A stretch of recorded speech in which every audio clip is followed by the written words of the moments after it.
began in the first session of what we began the first session to be open to some conversations and think about just an opportunity to talk about that. So a month ago when we gathered, one of the great themes around that time was that of grace. As painful as this has been, we have not journeyed through these couple of years without God's presence. And so we celebrated that and rejoiced in that. We also then wanted to press on a little bit in this COVID time and think about what these struggles mean and what they will mean in the future. And one of the things that we began to realize as we reflected was that this was not so much a church experiencing totally new things because of COVID, but rather that some of the trends that have been in place have been accelerated in this time.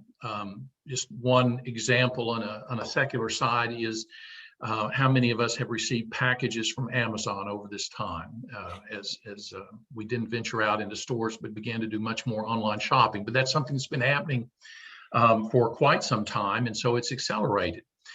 We began to think about some of the trends in church and how they are accelerating, and that has led us to Brian McLaren. Brian has graciously talked about some of the conversations that he might lead us through. And so he's joining us today to do just that, to lead us through some time in which we can reflect together and listen to him talk to us about that. Brian, of course, as you will almost all know, has been a leading voice trying to describe what the emerging church may look like in the years to come. So we're grateful that he is here with us today. In just kind of briefly running over some of his credentials and everything, he's been described as a thinker. And that struck me as something that maybe we really need. Church can be that place, that endeavor, that mission in which there's so much to do that often what gets lost is the time to think. And so we want to carve out a couple of hours today to let Brian lead us in thinking, not doing so much as reflection and thinking. So with that, we want to move to opening with prayer, but let me just say this. You will be able to find his books, again, with online shopping at Amazon. You'll find a series of books. Last year, Faith After Doubt came out, a quite remarkable book, and one that we're waiting on that will be out, I think, in August. Brian can correct me if I'm missing on the timeline, is Do I Stay Christian? And so I'm looking forward to having an opportunity to read that. But again, Brian, we welcome you. We're delighted that you're joining us today, and we look forward to thinking along with you. Thanks so much. Good morning, the region of North Carolina, disciples of Christ. Thank you, Gary, for the work that you and your team have done to bring us to this point. So disciples, join me in a word of prayer, please. Oh, heavenly and all-wise God, we thank you for this day. We thank you for an opportunity to celebrate what you've done for us. We thank you for your presence, your power, and your promise. So continue to bless us. We ask right now in the name of Jesus that Brian's words will echo throughout the region for as long as you see fit. So continue to bless us and cover us and keep us. But it's in the precious name of Jesus we offer this prayer, and redeem said amen. Amen. Amen. Thank you so much, Horace, and thank you also, Katie and Jason and Gary and Reverend Dr. Derek Lewis and Bishop Melvin and all of you who have made me feel so welcome. I also want to say that music that we began with this morning was just amazing. And to see that a lot of that is created by people in your community, man, that's just beautiful. And I should also say I had a chance to watch the video from your gathering last month. And so I got a feel for you all. And I hope it's okay for me to say I just totally feel at home already. Thank you also, Gary, for those words about thinking. One of my mentors said that learning is not the consequence of teaching learning is the consequence of thinking. Does that ring true? And so what our real goal is today is to actually engage in thinking. So what that's going to mean is that I'm going to have a few things to share, and then we're going to go into groups. A lot of us can't think unless we're talking, and actually, it's in the interaction and conversation with other people that our thinking is really stimulated. So that's the plan. We'll have some time together now. I'll share. We'll go to some groups for some thinking. That group work is really, really important. Then we'll come back together. We'll take a break for lunch. And then we'll come together again. And I should also tell you, there's a good chance we'll end a little early, just because I think everybody's thinking goes down a little bit after too much time on Zoom. So I wanted to make sure that we keep thinking and make the most of this time. I'm going to share my screen here. Let me do that and make sure that works. And I want to be sure that all of you know how to adjust your screen to be able to, get as much of the picture as you want and as much of the screen as you want. So if you need any help with that, maybe you might ask for some help in the chat. Can everybody see that screen? Can you give me a thumbs up if you can see it? Okay, fantastic. So we're going to engage in some vital conversations, and the real success of this morning will be if all of you have some things to talk about with your congregation, those of you who are clergy, with your fellow clergy. If we can get some conversations going today that have a long impact, that will be a really good thing. And especially because we're having these conversations in troubled times, as you all in many ways just felt the reality of as you gathered a month ago.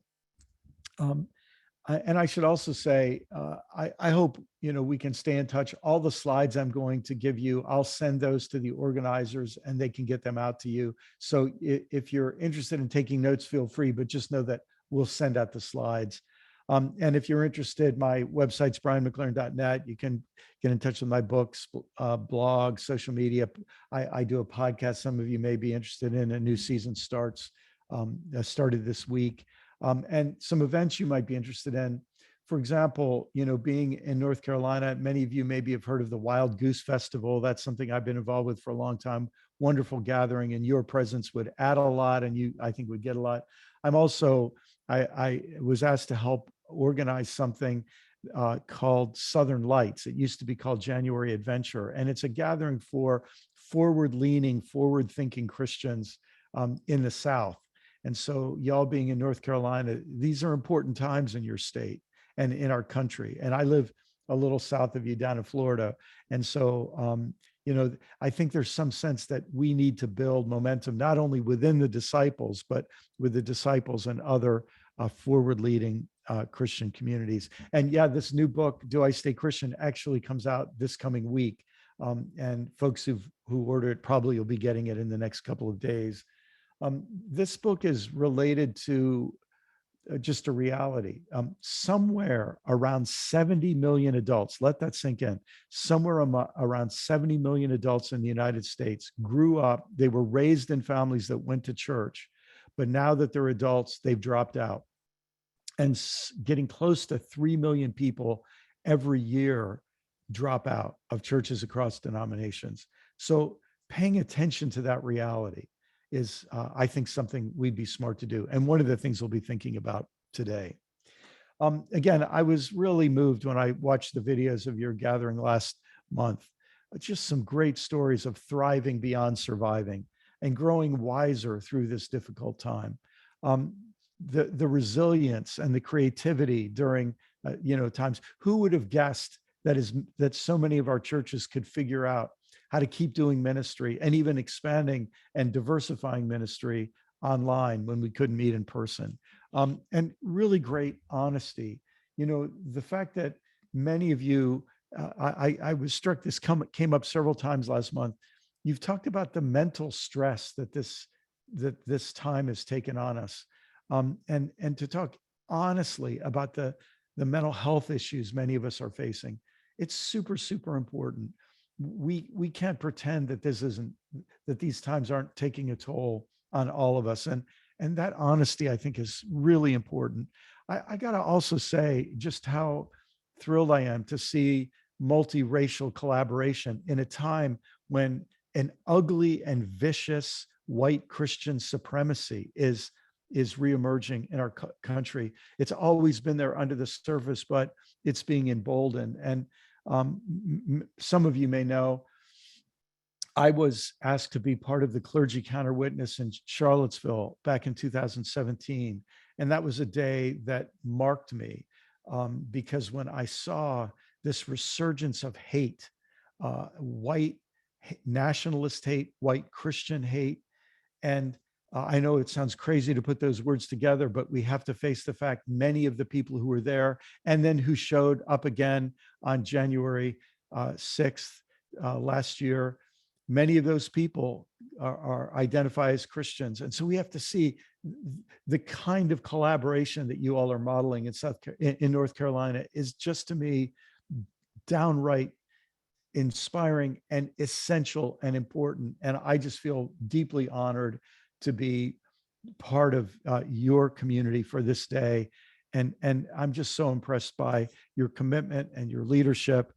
And I was really moved by the sermon last month, that passage from Ezekiel about the dry bones.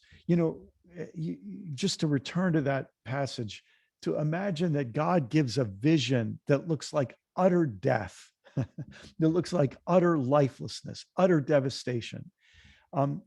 Sometimes we want to have a positive attitude, and so we don't talk about how bad things really are sometimes. But in this vision, God basically invites Ezekiel to say things are really, really, really bad, and then to face how bad things are, and then to, in that context, be invited to have a vision of what new things could happen, of how what seems dead could come back to life again, to not minimize the disadvantages and challenges we face, but even to realize to have this many disadvantages and challenges creates new opportunities in the midst of crisis. And that's what I'm going to invite us to think about today. I'm going to, if we don't stretch ourselves today, we're not doing our job. Our job is to stretch our thinking as far as we possibly can. Let's just look at the valley of dry bones and see how the number of challenges we faced. First, obviously, COVID is a huge challenge. What that's meant for church attendance.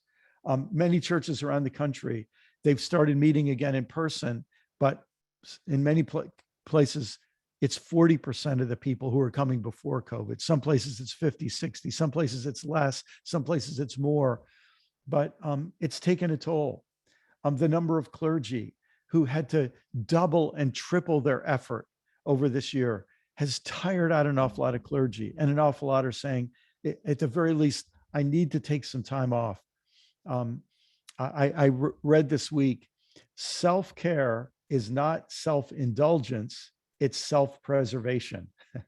and many of us are realizing we really need some self-care because of the toll that COVID took. And while we were in lockdown with COVID, has been with George Floyd and so many others, as recently as last weekend, 1 week ago today, people waking up to yet another racist mass killing.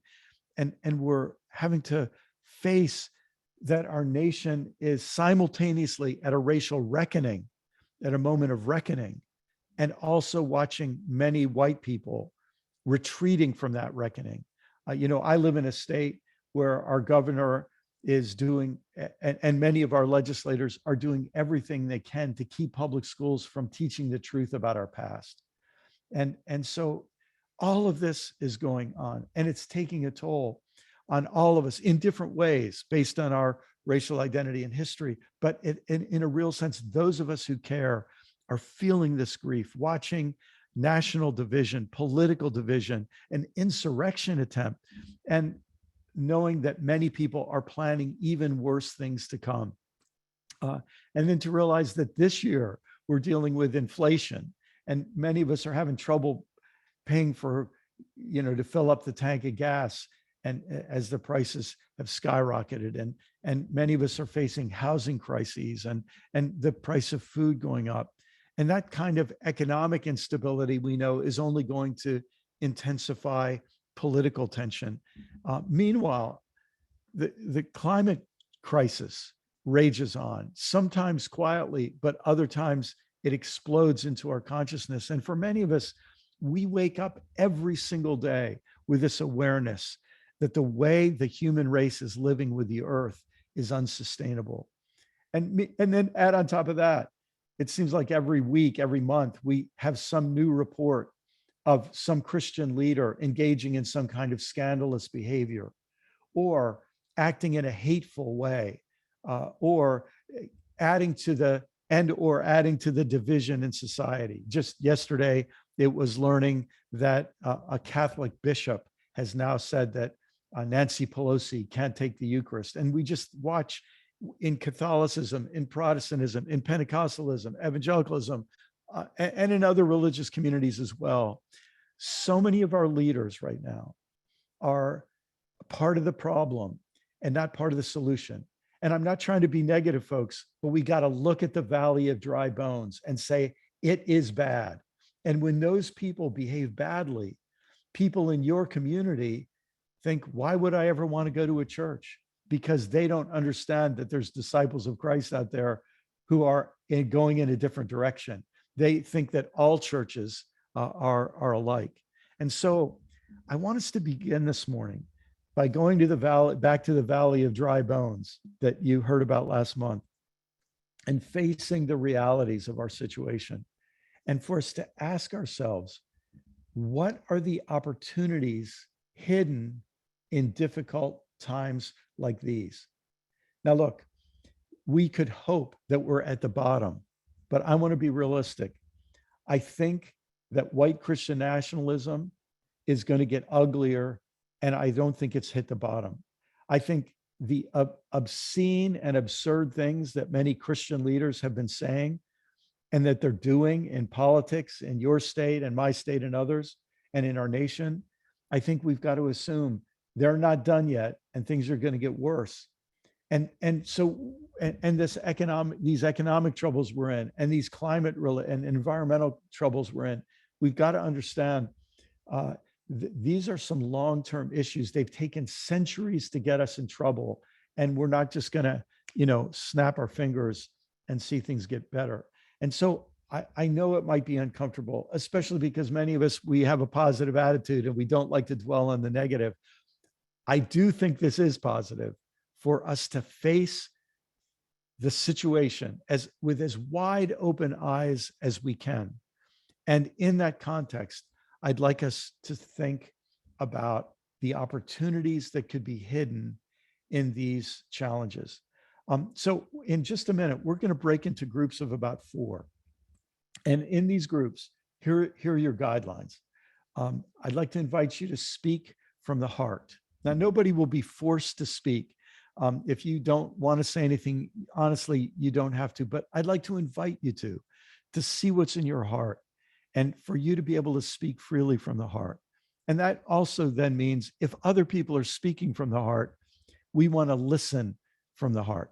And so, this is one of the advantages of Zoom. We'll want you to have your cameras on when you're in these groups of 4, if at all possible. You may not be able to, and that's okay, but if at all possible, and let your face show the other people in your little circle that you're paying attention and that you respect them. And you think you might hear something in what they say that goes right to your heart that you really need. And you might spark off of one another. The most important thing that happens today might happen in these conversations. If in between people speaking, there's a couple of moments of silence, you don't have to rush in to fill it. You can let there be a couple of moments of silence. In fact, sometimes I think maybe in those moments of silence is when the Holy Spirit gets a word into our conversation as well. And it prepares us to see what's in our own heart to speak and share. Only one kind of rule, and that is no fixing, arguing, or correcting. The job isn't, you don't have to agree with what other people say. You don't have to disagree. Your job is to listen and try to understand. A friend of mine says we need to listen one another into free speech. And as soon as people start arguing or disagreeing, it makes people feel they can't speak freely. But curiosity is welcome. If someone says something that interests you, not to correct them, not to disagree, but just interest you, say, hey, could you tell me more about that? I'm curious about what you said. Could you tell me more? And that kind of interaction is just fine. So here is what I'd like to invite you in the next couple of minutes to consider. What might it look like if we, in the disciples of North Carolina and in our individual congregations, what might it look like if we used this time of disruption as an opportunity for maximum adaptation? In other words, not to say, what's the minimum amount of change we need to make to survive, but to say, maybe this is an opportunity for maximum adaptation. We can talk about that a little bit more after we get back together. What might it look like if instead of saying, what's the least change we have to do to survive, we said, maybe there's some deeper changes, and this disruption is giving us an invitation to engage in those changes. What might it look like if we use this time of disruption as an opportunity for maximum rediscovery of what it really is about to be Christians and churches and disciples of Jesus Christ in these times? What would it look like if in this time of disruption, we could seek for maximum realignment around our purpose? That's the question. And anything that comes from your heart, I'm going to encourage you to share in just a minute. And in fact, we're going to take this question, these questions, and put it in the chat so you'll be able to see them. And so in just a minute, you'll be invited to a group. All you have to do is just click accept the invitation. You'll go to the group. We'd like to take about 15 minutes. So this gives each of you a chance to speak, to listen, to ask a question from each other. You'll meet somebody new, and you'll have a chance to demonstrate respect and generosity as you share from the heart and listen from the heart. So let me turn it over to Jason now, who will be sending us to our groups. When you receive that invitation, just click accept, and you'll get a chance to interact with some other people. Thanks, everybody.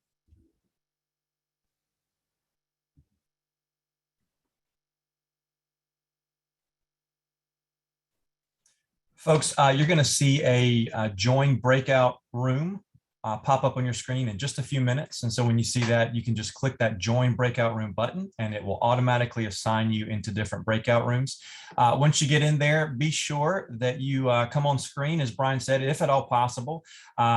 If you need to quickly unmute yourself, one of those cool little Zoom tricks is that you can just hold the space bar down and it will unmute you, and then you can speak. And then once you let the space bar back up, it'll remute you again. You can, of course, also use your mouse or finger to click the unmute button. We'll see you when we come back. Those rooms buttons should be coming on your screen now.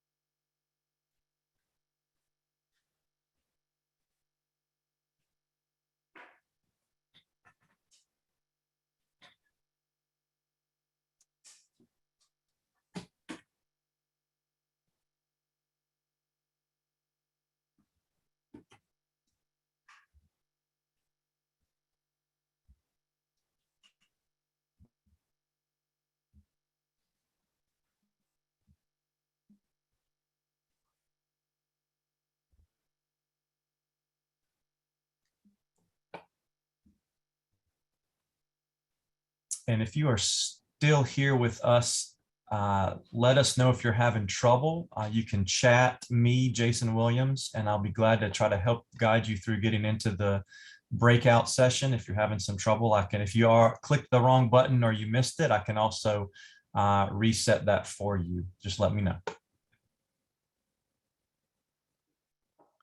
Thanks, Jason. That was smooth and well done. I appreciate it.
Diane, Tom, Rachel, Lola, Joanne, and Jennifer, are you having any trouble getting into your room? I see you're still here with us.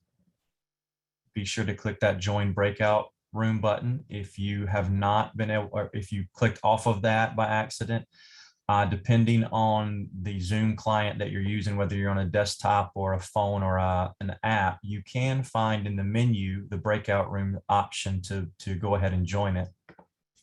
It's hard to go through every different Zoom app that you might be using, but it is there in the menu if you can open up the menu or the settings.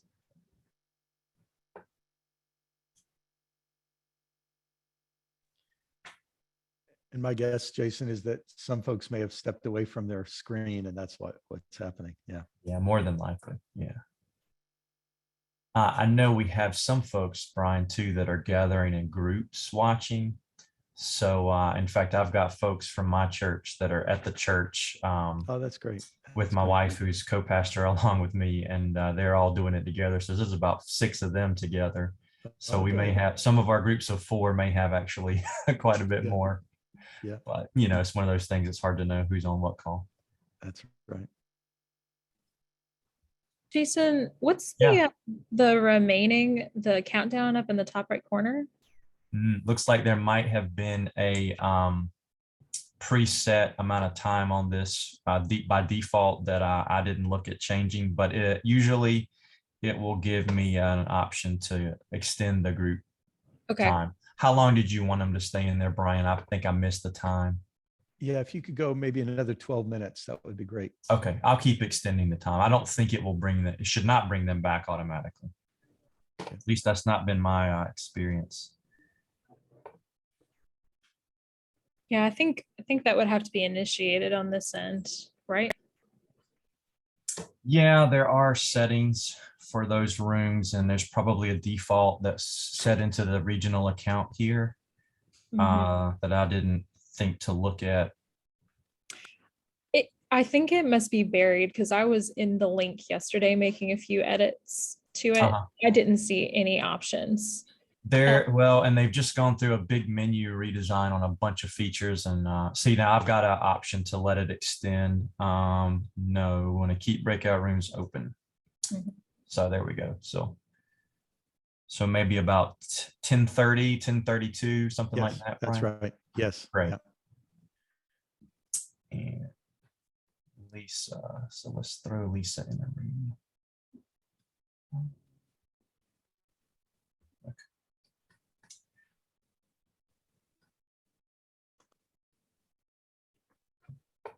Brian, I have to tell you while we're here, you were in Charlotte about, I want to say 20, maybe 15, 16 at Mission Gathering Christian Church.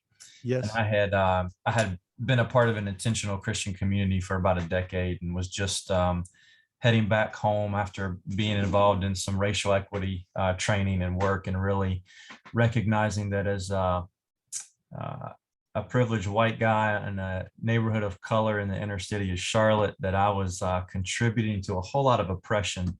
Anyway, so I was moving back home to start dealing with whiteness in my community, and that raised, informed, and shaped me. And I got to hear you talk there on your book, The Great Migration. And I remember you saying something to the effect of, all you pastors are trying to make 1,000 changes in your church. And you told us, stop making all those changes and make one change, which is to make change normal. Yes. And I don't know if I'm quoting you exactly, but it was one of the most powerful things that I took to heart, my wife and I, and it has made so much difference. And it ties in very much to what we talk about in racial equity work. Yes. But it has been very powerful for our congregation that was It's, dying when we got there. So, oh man, well, that's encouraging to hear. And I should tell you, that's exactly, I'm going to return to that thought right after the break. So praise perfect God. timing on that. That's great. That's good to hear. Jason, thanks.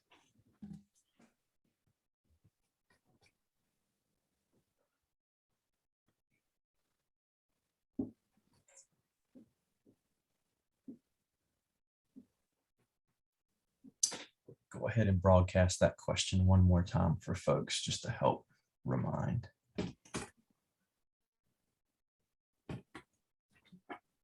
Uh-oh.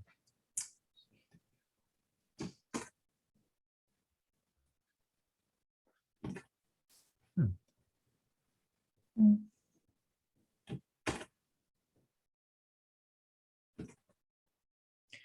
So there must be a character limit for the broadcast of message. Whoops. I'll do it in a couple parts. Yeah.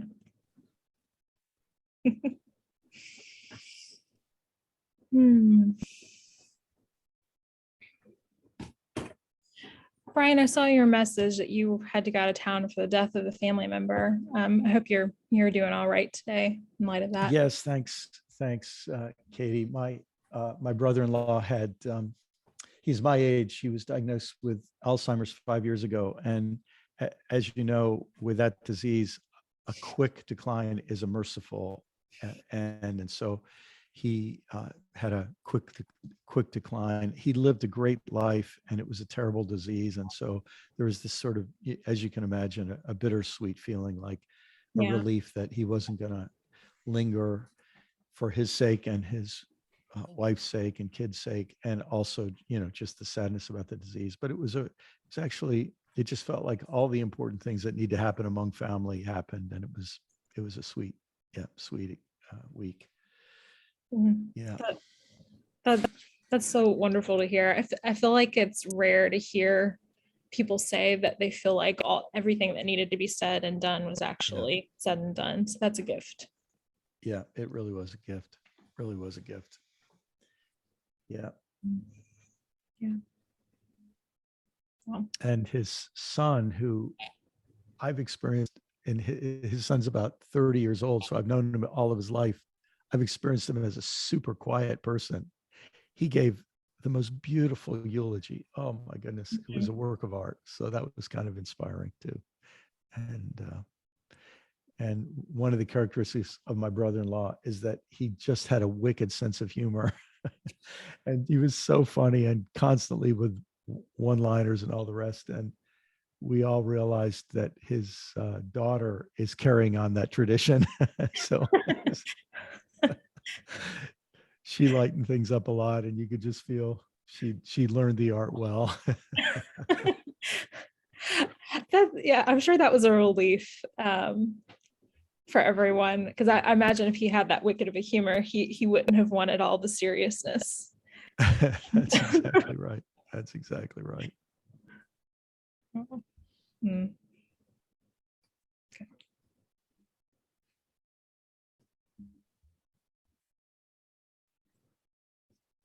Just had another one come in, Jason.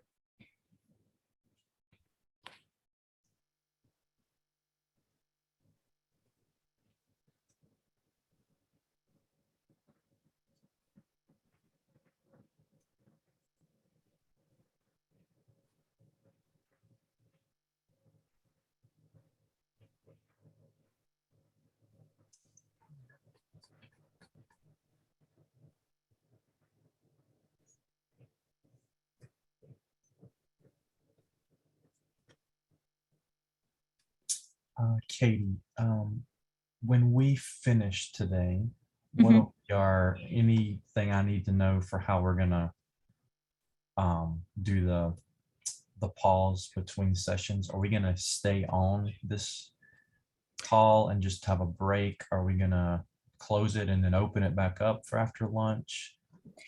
I assumed we would just keep it open, so that we weren't dealing with people. Well, people may choose to log off, but I figured just keep it open since it's such a brief break for 30 minutes. So I'll just I'm roll going to music step away for and- just a second. Be back in just a second. Okay, thanks, Bernie. So I'll just roll through music and stuff during that break then. I Yeah. got a playlist or whatever created, you- it'll just keep going through it. Sure, unless you have a different opinion on that, in terms of. I didn't even look to see how long it was. Tonette is asking, someone's asking for help. I'm going to join their breakout room. And I'll be right back just to see what's going on, if I can help. Yeah.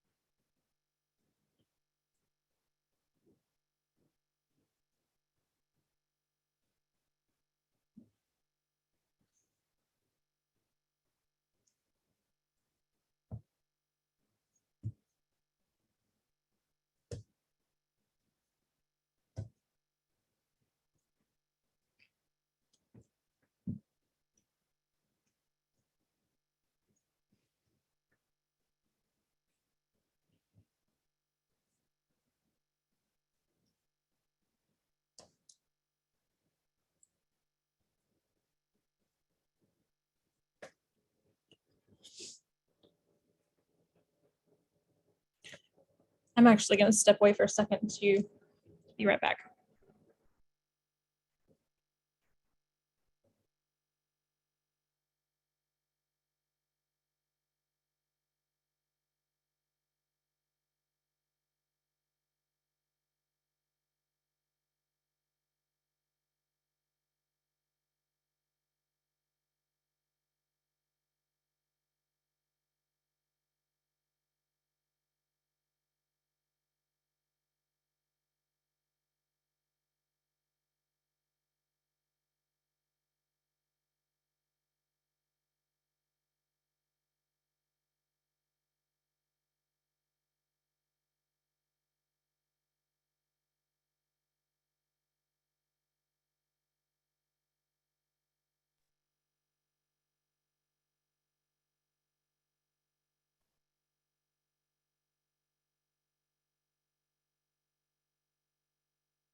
So yeah, a couple of folks just had questions. Brian, I'm going to go ahead and put a note that says we'll bring him back in just about 2 minutes or so. Does that sound right? That's perfect. Yep. Let's see.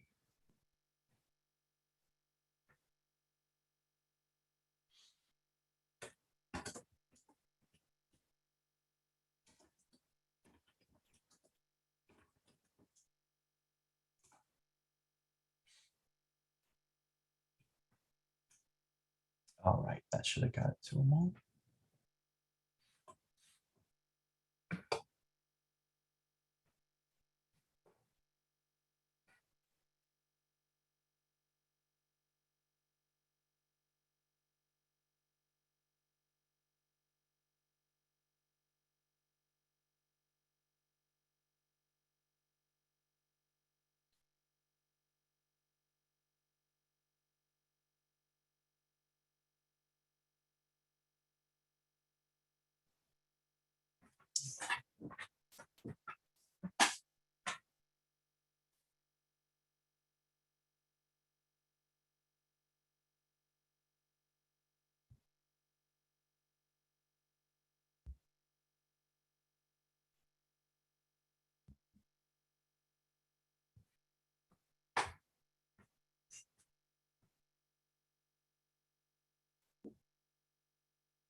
All Great. right, if I start the countdown timer now, it'll bring him back in just about, well, I don't know what this is set for, but 30 seconds to a minute, probably. Okay. Sounds great. 30 seconds.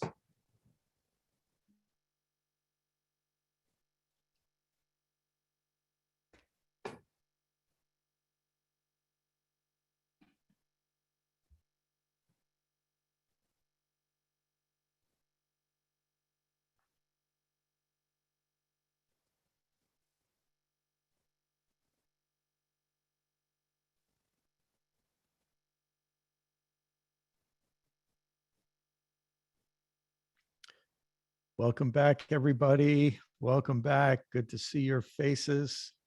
I hope those conversations were good. I wonder if you could do something for me as we come back. If you could open up the chat and maybe put one word in the chat that would describe your conversation, how your group was for you. So just put that one word, maybe how you feel at the end of that conversation, or a reflection on the conversation. Good. Intergenerational, encouraged. Some other reactions, observations, sharing, connection, hopeful, encouraged, hopeful, touched and inspired, thought-provoking. That's fantastic. Bonding, hopeful, and opportunities. Oh, that's great. Open conversations, hopeful, awesomeness. I like that. Challenging. Kingdom of God on earth. Honest Bible study, community. Good stuff. Hopeful. So I wonder if nobody has to do this, but I wonder if somebody in your group said something that you thought was so interesting, you would like everybody to be able to hear it. And if that's the case, what I'd like you to do is if you go down in the reactions button and there's a raise hand button, and I wonder if you think there's something, somebody else said, look, if you said something that was amazing, let somebody else in your group tell us about it. But if you heard somebody else say something that really impressed you and you wanted to raise your hand, you'll come up and I'll invite you to unmute and we'd love to hear from it. How about it, Horace? Let's hear from you. What did you hear? I And heard, there you go. Good. I heard a young person echo what we started out saying. Hmm. And she started out with listening. Hmm. I think that is the foundation for where we need to start heading. And that young person was Jessica, just in case she's trying to hide from us. That's beautiful, Horace. Beautiful. Thank you so much. Anybody else? That's a good start. The importance of listening and listening across generations is a big deal. How about it says Office SPCC. Who is this and what did you hear? This is Bruce Baker Rook, South Park Christian Church in Charlotte. Thanks Hey, for being Bruce. with us, Brian. Yes. Gary Walling mentioned what really resonated with me was he said, we need to be able to ask the right questions as church leaders, that instead of trying to keep trying to fix what we've been trying to fix, we need to ask the different questions, ask the right questions, maybe do things in a different way. Powerful. So instead of just fixing, to think about the power of asking the right questions. Thank you so much. I think Penny, I would love to hear from you, Penny. Well, and I'm forgetting her name, but a lady in our group from First Christian in Charlotte shared wonderful ministries they were doing to the homeless.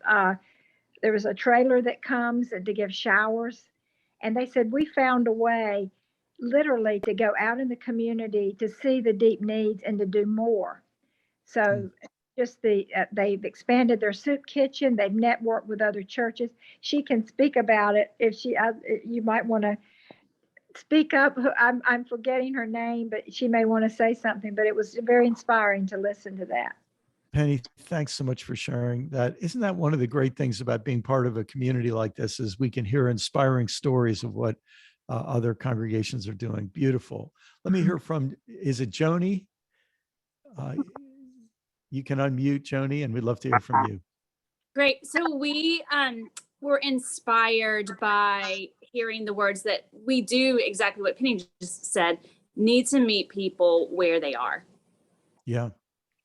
Okay. And so finding out where people are and meeting where they are. Thank you so much, Joni.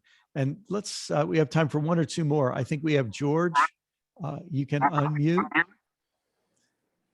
Yeah, George Fuller, Wendell Christian, and Jamie Haddock and Merritt Watson were in my group, and they both were really good at reminding us that Jesus didn't call us to feel good. He called us to be secure enough to stand in opposition to the world we're in, who is choosing not to help people be deeply secure. And it's interesting, you know, like we're not supposed to just go there to feel good, but to be secure enough to work through what doesn't feel good. So Wow. I George, appreciate that. powerfully said. Great to see you. And thanks for sharing that. That's something we all did need to hear. Thank you, Brian. Glad you're here. And one more. How about Jessica? Whoops. Guess what, Jessica? We can't quite hear you. We've got a problem with your sound. You want to try again? Okay. Yeah, we got a bad sound there. Something's not working. Sorry about that. If you want to put your comment in the chat, we'll all pay attention to it. We because we can't hear you with some kind of a technical problem there.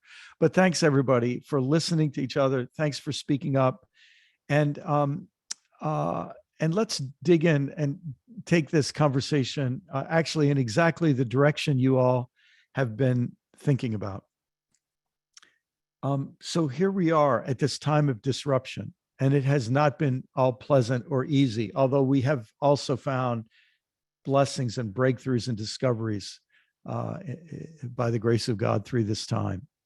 And if we were to ask ourselves, what if this time of disruption is an opportunity, a maximum opportunity, not to get back to the old normal with as few adjustments as necessary, but to actually begin to create a new normal?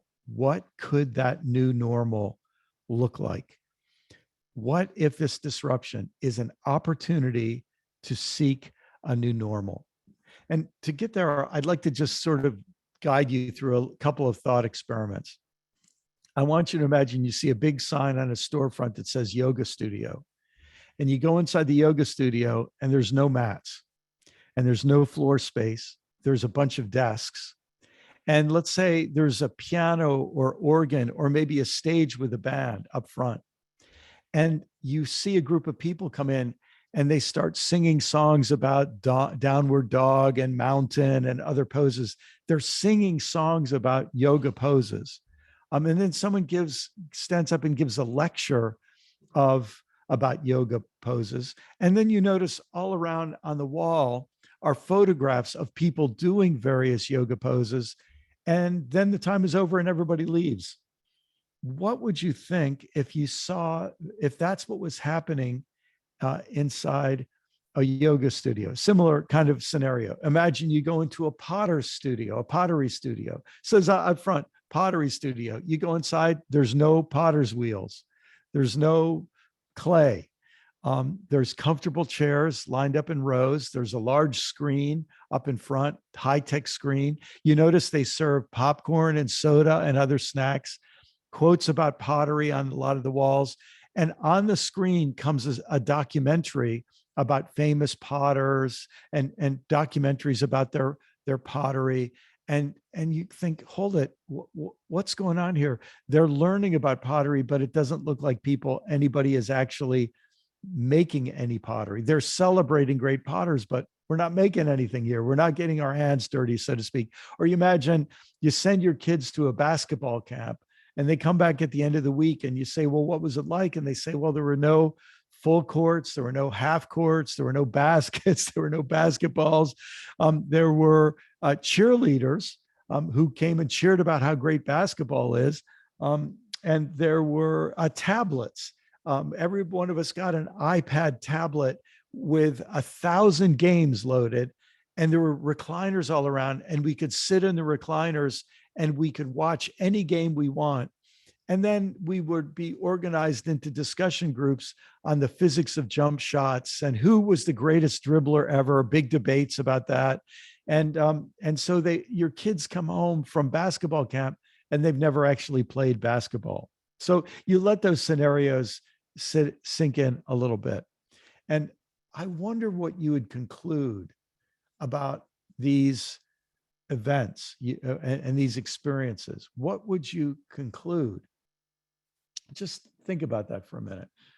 And if you if you wouldn't mind, in the chat right now, maybe you could just put in the chat, what would your conclusion be about these events that that I just described? Give you a minute to put something in the chat there and give us a chance to listen to each other again. So maybe this is deceiving. Okay, yeah, that's right. This disconnect. They lost their purpose.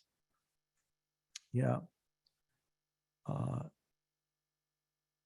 Yeah, it seems boring or frustrating. They weren't ready for me. They aren't doing anything. All talk, no action, confusing, no opportunity. Yeah, only learning about it, but not learning to do it. I want to participate. These are patrons and curators, not artists and athletes. Beautiful, beautifully said. And by the way, this is a good time for me to go back and thank Jessica, who's saying she was listening to Reverend Horace and Reverend Skipper and heard how those things coming to the forefront in this disruption are pinpointing the conservative thing as a conversation that has an opportunity to emerge. But would Jesus find himself in either of those realms of divisiveness? So, okay, great questions there. So yeah, if we saw an organization that was singing about something and putting pictures of something and learning about something, but not actually seeming to practice the thing they were talking about, I think we would conclude that that this isn't a group that's trying to actually change anything. It's celebrating something or appreciating something, but not actually in the game themselves. And so let's take this back and think about our churches. And we think about that passage in the Gospels where someone came up to Jesus and said, teacher, what's the greatest commandment? And he said, you shall have the correct belief system. No, that's not what he said. So we know the greatest commandment, he said, was that you should love God with all your heart, soul, mind, and strength. And the second is equally important.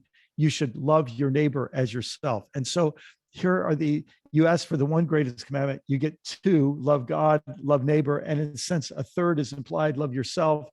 And I'm going to suggest in a minute that maybe a fourth is implied as well, but that this thing is actually about love. That the pottery or the yoga or the basketball that we're talking about is learning how to love, not just to appreciate other people who love or to praise the greatest lovers in history, but that each of us would actually become the most loving version of ourselves that's possible. Now let's let that sink in. If we really were serious about saying the purpose of the Disciples of Christ in North Carolina, the purpose of our individual congregations, that purpose is to help us actually practice love, to become basketball stars of love, master potters of love, yogis of love, so to speak. What would that mean? By the way, it wasn't just Jesus with his greatest commandment and the new commandment about love. You read later in the New Testament, the Apostle Paul, really one of the most staggering statements in the whole New Testament in Galatians 5:6. He says, look, people are arguing about circumcision and, they're arguing about all kinds of things. And he says, the only thing that really matters is faith expressing itself in love. Just let that sink in. Faith expressing itself in love. You can just imagine people saying, hold it, Paul, isn't that an overstatement? And Paul says, I mean what I say. The only thing that really matters is faith expressing itself in love. And Paul, and Paul might then tell us something that he told the Corinthians. Look, if you could have faith that moves mountains and you could give money, you could even give your body to martyrdom. If you don't have love, it really doesn't mean anything. And they'd say, Paul, just a minute, what about our creeds? And what about our rituals? And what about our budgets? And he says, listen, without love, it's all nothing. When I was a child, there was a lot of things I was concerned about. But when I became mature, I put those things aside. I said, faith is really good. Hope is really good. But the most important thing of all is love.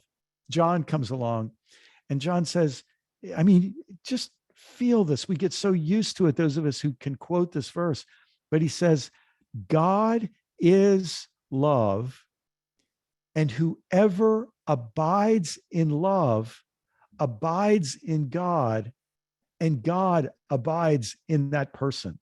I mean, it's a staggering statement that John makes. And James, yeah, as in his typical way, just puts it in, super bluntly. What good is it if you have faith, but if you don't have any deeds that show your faith in acts of kindness? You say to somebody who's hungry, God bless you, I hope you're full, but you don't actually give them some food. What good is it? And so this focus in the New Testament, it seems to me, is undeniably clear that the purpose of this whole thing that we call Christianity, that the early Christians called the way, or that they called the assemblies or ecclesia of disciples, it is about love. So you all know I was a pastor for 24 years. I'm a writer, and I attend. And when I left the pastorate, I moved down here from Maryland down here to Florida, and I started attending a church in my community. It was the first time in a long time I had just been a church attender.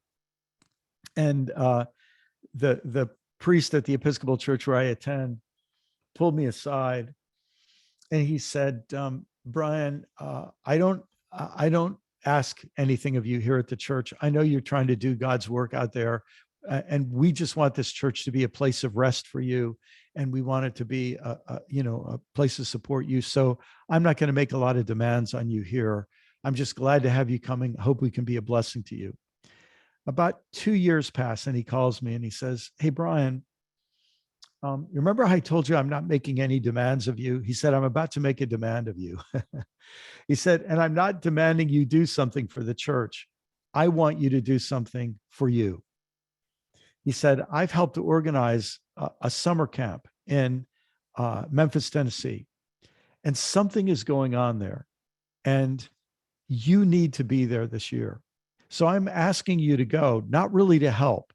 I'm asking you to go because something tells me deep in my spirit, you need to be there.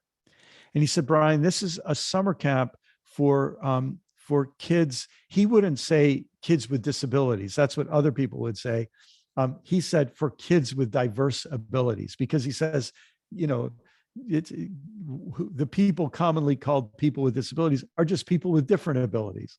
And so he said, I really want you to go to Camp Able in Memphis, Tennessee, and spend a week there for your benefit.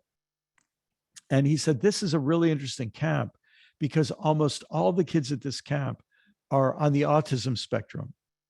And these are the kids that no other camp can accept. These kids need 1 or 2 counselors per camper just to, help them stay safe and to have a good time. And he said, I don't know exactly what it is, but you need to be there. So I show up, and I'll never forget the first day. It was hot in Memphis, and most of the camp was outdoors, and they took a little break at the middle of the day in the shade. And this boy, this young man on the left named Gerald, Gerald was nonverbal. He didn't speak at all. But you could tell looking in his eyes, there was a lot going on. And he kept looking at a guitar in the guitar case. And so the counselor who owned the guitar noticed him looking, and he went over and said, would you like to try to play my guitar? And Gerald sort of shrank back and looked a little nervous, but the counselor got the guitar out anyway and sat with him. And little by little, he helped the guy hold the guitar, helped the guy strum the guitar. He would make the chords with his hand and let Gerald strum the guitar. And as I sat there watching, this went on for about 45 minutes. And for those 45 minutes, for that counselor, Gerald was the most important person in the world. And for those 45 minutes, all that mattered was helping Gerald get to explore his curiosity with the guitar and experience the guitar. and not have to be worried about, is he going to break the guitar or something like, just to let him experiment with it in his own time. I met this young fellow on the left named Calvin, and Calvin had a different form of autism. Calvin, the great love of Calvin's life is World War II. And so his counselor was a guy who was a student at West Point. He only gets 1 week off, and he spent that week as a counselor at this camp. And so they would walk around setting up checkpoints, because Calvin just loves to think about the military and loves to learn about World War II. And you'd have to salute Calvin if you saw him. And all of the counselors and all of the other campers, in a sense, participated in Calvin's love of learning about World War II. One day at lunch, I sat across from Calvin, and he said, "Brian, what do you know about the Battle of the Bismarck?" I said, "I've heard of it, Calvin. I don't know anything about it." He says to his counselor, "Get me some paper." And so for the next hour, he took me through like a minute by minute summary of what happened at the Battle of the Bismarck. And for that hour, Calvin was the most important person in the world. And what he was interested in, I was interested in. And I felt that experience changed me in some way. And I saw the same sort of thing happen again and again in different ways. This young guy, one day they did a zip line, and Jared, this young guy, he kept looking at the zip line, and his counselor said, "Do you want to do it?" And he'd shake his head yes, and they'd get him all in, ready to go, and then he'd look afraid, and he'd say no. He also was nonverbal, and so they would get him out of the zip line, out of the harness and everything, and he would go aside and watch as the other kids did it. And his counselor would say, "You want to do it again?" And I can't remember if it was 3 or 4 times that they got him in, and he just couldn't go through with it. And then finally, they strapped him and his counselor in together, and they went down the zip line together. And when they got to the bottom, guess what? He wanted to come right back up and do it again. And for the rest of the afternoon, he was the most important person in the world. And it didn't matter that he was afraid to go 3 or 4 times. When he overcame his fear, it was all good. I don't have time to tell you more stories like about this young fellow who was probably the most difficult guy to manage. He had a form of autism. He's what's called a runner. And he would just run from place to place. And if he didn't have anything to do, he would pick a point on one wall of the room, and he'd touch that point, and then run to the opposite wall and touch that point, and then run back to the first wall. He was just always on the move. And he had an obsession with Venetian blinds, And in fact, when he first arrived, I snapped this picture because he was running he pulled down a set of Venetian blinds from the window. And now he was running to pull down a second set, and his counselor managed to catch up with him. And she showed up the next day. She'd gone to Walmart and bought him a couple of sets of Venetian blinds because she knew how much he loved them, and she just wanted him to be able to have some joy. Another thing he loved to do was destroy telephone books. And he ran and found a telephone book. I even forgot the telephone books still exist, but he ran into an office and found one. He took it, and I didn't want to be obvious, but I snapped this picture of him. And he pulled the trash can up, took the telephone book, and started pulling pages out. And he literally tore the whole telephone book to pieces. And instead of getting mad at him and telling him he couldn't do it, his counselor came up and just stood there rubbing his back, realizing for some reason this makes him feel really, really good. And we don't need this telephone book anyway. And so for that whole lunch, she just sat with him and let him do what people probably didn't normally let him do. And a little bit later that day, here he is with his set of Venetian blinds. And do y'all remember that Taylor Swift song? What is it? Player's going to play, cheater's going to cheat, whatever. That song was on somebody had it playing on a boombox. And when she's sitting there with him, she's singing, Venetian blinds, blinds, blinds, blinds, Venetian blinds, blinds, blinds, blinds, blinds. And the look on his face as she sang his favorite thing to him was just priceless. And I felt like the priest at my church who told me I needed to be there, he was right. I needed to be there for that week, because what I realized this summer camp was really doing is it was teaching people how to love other people at a depth that I don't know if I've ever seen before. And I talked to the different counselors, and each one had the same story that they told me. Another counselor came to them and said, I've been working at this summer camp. It's one of the best things I've ever done in my life. And if you have a week free this summer, I'd love you to come and work with me. So it started with an invitation where somebody would think of somebody else they knew who would enjoy this kind of experience and benefit from this kind of experience. The first year, when you're a counselor there, all you do is observe. You just are somebody's assistant. And so you're exposed to models of people who've learned how to love in this remarkable way. And through that first year, you gain experience so that at the beginning of the week, you're nervous, you don't know what to say, you don't know what to do. By the end of the week, you learn, you've gained experience, and you start to feel comfortable. And you develop relationships with the campers and relationships with the other counselors.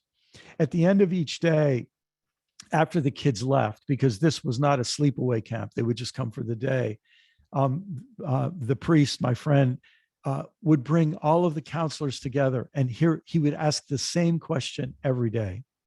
I get choked up when I tell you this. He would ask the counselors, where did you see God today? And so they would, one by one, talk about an experience where they encountered God, either in another counselor or in one of the campers or in some exchange with the campers. And this was one of the holiest moments I've ever experienced, to hear the counselors reflecting on how they saw God in the camper, or saw God in a fellow counselor, or saw God in the shared experience. And so you come for that first year, you're just an observer. And the next year, now you might be ready to be a counselor, and you'll have another observer assigned to you. I'll never forget, before the camp began, that fellow I told you who was the runner, he had been there the year before, and everybody knew that he was a challenge to keep up with. And I won't go into all the other things that were a challenge with him. But when they said, okay, so-and-so is going to be here, who would like to be his counselor? And 3 or 4 hands went up. They wanted the toughest challenge of all. They were, it was like they're athletes, and they are ready to learn to love, and they're ready for a bigger challenge. And many of them, I found out, because of their experience that they started when they were high school students or when they were college students, they had decided to go into special education as their career, because this experience was so meaningful. It made them want to get more training. And the week ended with a talent show where all through the week, the counselors would help their campers decide what their talent was going to be. And it was this incredible celebration where kids who are often pushed to the side or treated as if they don't have anything to offer found out what their gift was and what they had to offer. And I'll just tell you, in terms of joy and delight and outrageous laughter and fun, that was also holy. The Holy Spirit was present. That was it. And at the end of the week, everybody's saying, I'll see you next year. I'll see you next year. And I thought to myself, I was so grateful that the pastor at my church wanted me to have this experience, because it helped me get a vision for what a church could be at what we might call a studio of love. Not just a place you go to hear lectures about love, but a place where you actually learn to practice the art of love. You learn to become the most loving person you possibly can. And so I think you all see what is my proposal to you, that when we think about the disruptions that we've been going through, what if we were to say, let's put everything on the table? If we could succeed at one thing, and that's to actually help people become more loving human beings, if that was the only thing that mattered, what would we stop doing because it doesn't really contribute to us becoming more loving people? What would we start doing because that's the kind of thing that helps you become a more loving person? What would our curriculum be? And so I'd like to just propose to you. I think if we were to say the goal of our churches is to become studios of love where people actually get their hands dirty, they gain skills and experience in becoming more loving versions of themselves, I think we might start with Love 101, which would be learning to love your neighbor.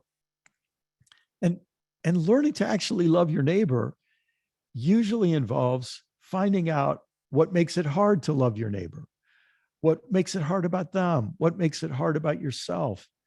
And then once you're getting good at loving your family members and your neighbors, and by the way, this is why let's say we get together once a week to really learn how to love our neighbors. You remember this thing we have in church called a confession of sin? A lot of churches have a confession of sin. Well, that confession of sin would take on a whole new light, because what we'd be saying is, if I want to learn how to love my family members, I need to think about the ways that I've hurt them this week and let them down. I need to face my own mistakes in loving them because I want to become the most loving version of myself. How have I not been loving this week? And now, instead of this just becoming a sort of rote part of a liturgy or a service, it becomes, no, I need to find out where I've been unloving this week. And not only that, I need to think about when my family members have hurt me, because I don't want to have bitterness against them.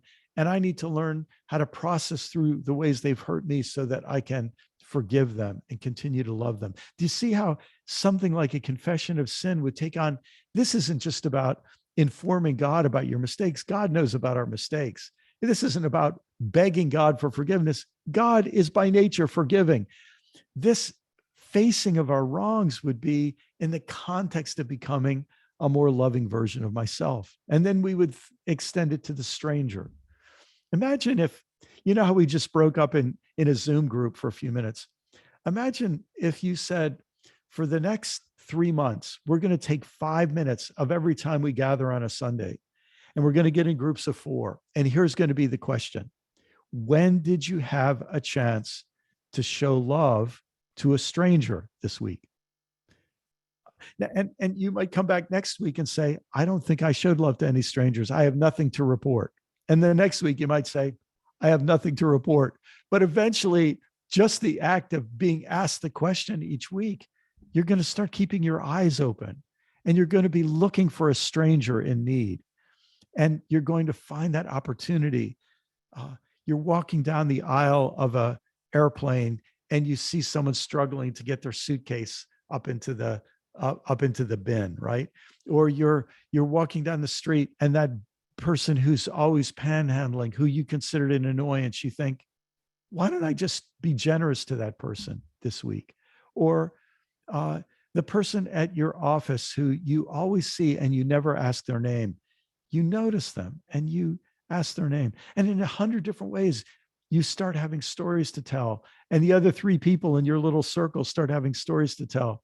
And all of the other people in your congregation start having stories to tell, so that every single week it becomes habitual for them to always have their eye open for the stranger who is in need. Somebody comes along and preaches the sermon of the Good Samaritan, and that story is going to have new meaning, because now you know what it's like to see someone in need and feel compassion. And the cultivation of compassion starts to become part of who you are. Then it gets extended to the outsider and the outcast. And then it even gets extended to the enemy. That's Love 101. And we start saying, this is why we're here. This is why we're here. Now you say, what about Love 201? And you might want to trade this and make this one 101. But I think if you're to love your neighbor as yourself, then you start thinking, what do I need? And then you start taking the role of saying, I need to be a friend to myself, not selfish, not self-hating, to understand, as I said before, that self-care is not self-indulgence, it's self-preservation. And so then maybe for 6 months in our congregation, we take that little 4-minute meeting and we find a way to say, or that little 10-minute meeting or whatever in our group of 4. And we say, where did you have a chance this week to show an appropriate and proper love for yourself? Or where this week did you miss a chance to do that and you think you actually hurt yourself in some way? And you can imagine after 3 or 4 months of answering a question like that, you'd start to notice, you'd start to realize, I need to sort of monitor myself and I need to get in touch with myself. And that might lead to all kinds of other things that you never would have gotten to if you weren't actually interested in being a studio of love, where we actually practice love, or a camp of love. And then what about, where would we go beyond that? Well, I think in today's world, because of the environmental crisis that is real and is not going away until all of us humans, more and more of us humans get mobilized to love the earth. Love 301 would be loving the earth, loving all creation. First, you want to love the earth for your sake and for your neighbor's sake. When you realize, for example, that every time you take a breath, the air, half the air you breathe, let's say the air that's filling your left lung, you maybe have never thought of this before, but the air that's filling your left lung depends on the rainforests of the world. And you take a breath and you think, I am existing because of my relationship, because of the generosity of the rainforests that suck in carbon dioxide and produce oxygen that I need. Meanwhile, I breathe out carbon dioxide that those forests need, and they breathe it in.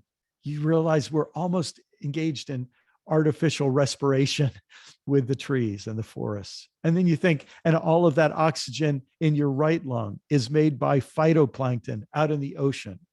And you think of those broad oceans and you realize that those little phytoplankton are producing the oxygen that you need to breathe. And so you start to feel your interconnection, your interpenetration with the earth. And that's true for you, and that's true for your neighbors. And then you think about water, and you think about soil, and you start to realize how precious this earth is for your sake and for your neighbor's sake. But then imagine what happens when you join God and realize that, remember how Jesus taught that God cares about every single sparrow that falls. I don't know if he was saying every time a sparrow lands on the ground, God cares, or if he's saying every time a sparrow dies, God cares. God mourns the death because every creature is precious to God. Imagine if we started to live with that kind of love for the earth, and our congregations built that kind of love for the earth. I know that there are Disciples of Christ congregations in North Carolina that are taking this seriously, and you're teaching people to love this earth, because it's part of what it means to be a godly person, because God loves God's creation. And so we join, and you find yourself, you walk out the street and you see that cardinal singing up at the top of the bush, and you don't just think, red bird. You think, hey, there's Brother Cardinal singing the song that only the cardinal can sing. And you start, and something rises up in your heart of praising God for the cardinal and realizing that cardinal is your fellow creature. And then you see, and it just goes from one thing to another. And you start to appreciate the beauty of every tree and every blade of grass and every garden and every forest and every stream. And you start to find that there are people across North Carolina who are caring about the earth because they're becoming loving people who love the earth. Now you might say, well, we've talked about neighbor and self and the earth, but we haven't talked about God. And I save God for last, and I'll tell you why. I actually wrote about this in a book I wrote called The Great Spiritual Migration. People who are learning to love their neighbors, themselves, and the earth will not find it hard to learn to love God, because God will not be for them a doctrine or theory separate from or inconsistent with what they already love.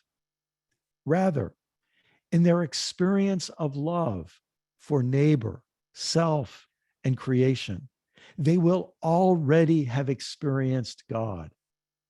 Because, as Richard Rohr says, God is an event of communion. They will already have come, as the Quakers say, to love and reverence that of God in every one. So in Love 401, people learn to recognize and love the familiar light they see radiant in everything they already love. They learn to inhabit God as the loving reality in which they live and move and have their being, the all-encompassing event of communion in which they've experienced countless events of communion. Each experience of love itself, they will realize, has been an experience of God.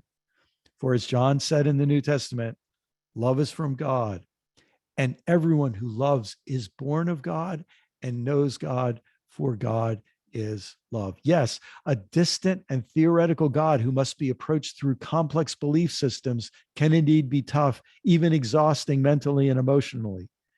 But loving the God who is experienced in love for neighbor, self, and creation comes as naturally as breathing. A character from Dostoevsky's The Brothers Karamazov captures it perfectly. Love all of God's creation, both the whole of it and every grain of sand. Love every leaf, every ray of God's light.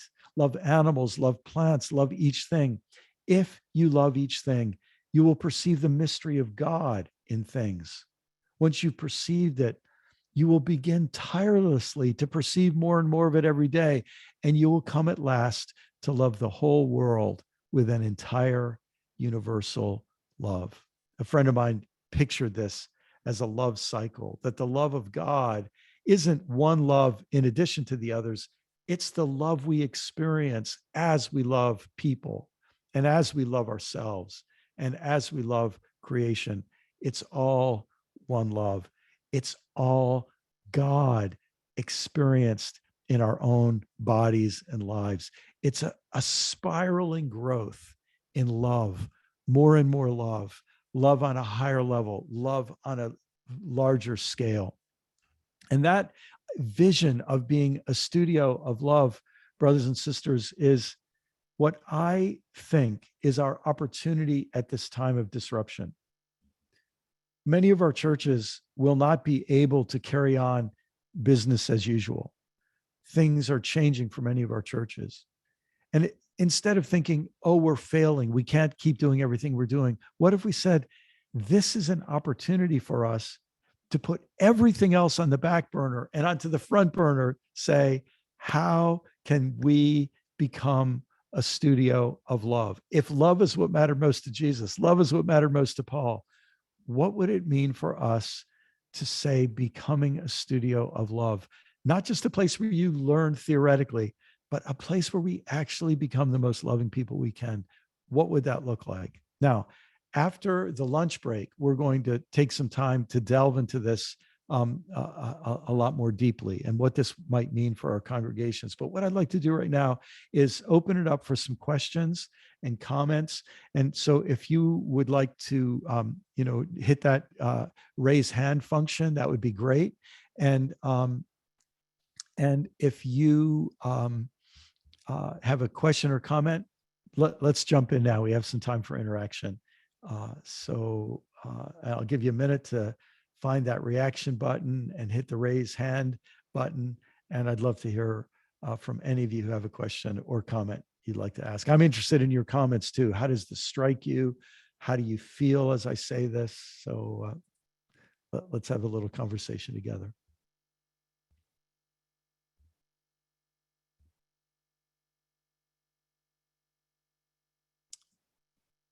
Thanks, Gail. Gail Just gave a Favors of thumbs up. Pleasant Christian Church. Just wonderful presentation so far. Looking forward to the second half. Thanks very much. Moving Gail. us in a positive direction. Appreciate it much. Thank you. Thanks, Gail. Is it Jolyn or Jolyn? Yeah, Jolyn McElroy, First Christian Church in Charlotte. Hi, Jolyn.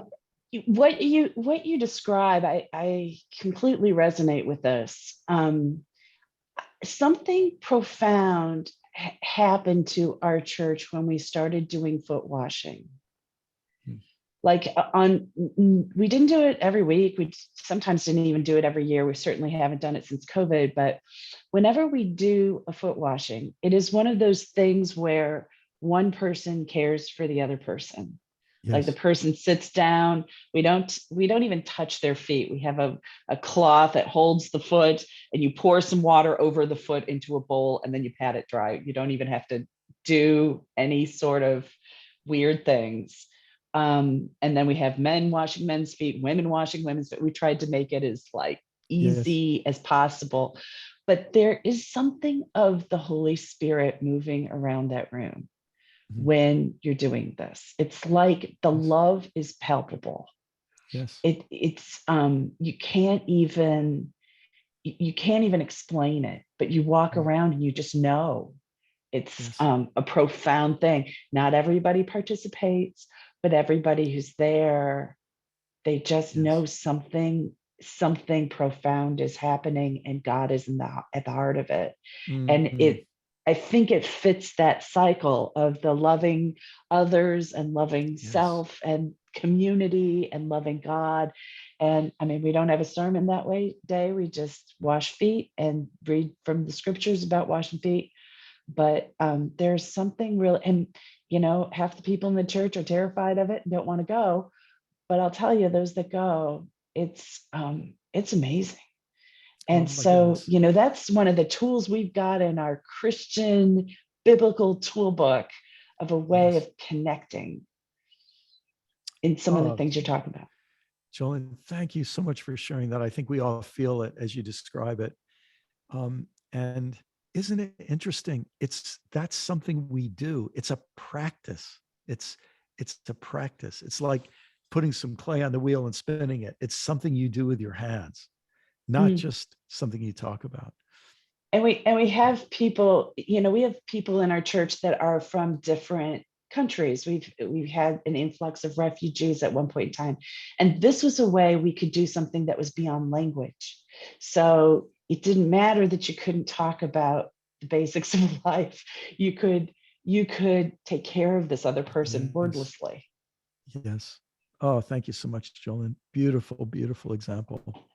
Beautiful example. And don't you just feel the heart of Christ in the story of washing the disciples' feet, saying, oh, yeah, I'm modeling something for you. I want you to do this. This isn't something that's just a matter of words. It's something that involves getting down on your knees and humbling yourself in each other's presence and being tender with each other. Oh, beautiful. Thank you. Oh, but people are terrified. They don't want anyone to see their feet, man. They say, I'll wash somebody else's feet, but I don't want to have anybody wash my feet. And all you've got is Jesus saying, if you don't let me wash your feet, I have no part of you. I mean, so it's hard for folks to do. Yeah. They grit their teeth doing it, but I think in the end, they're grateful.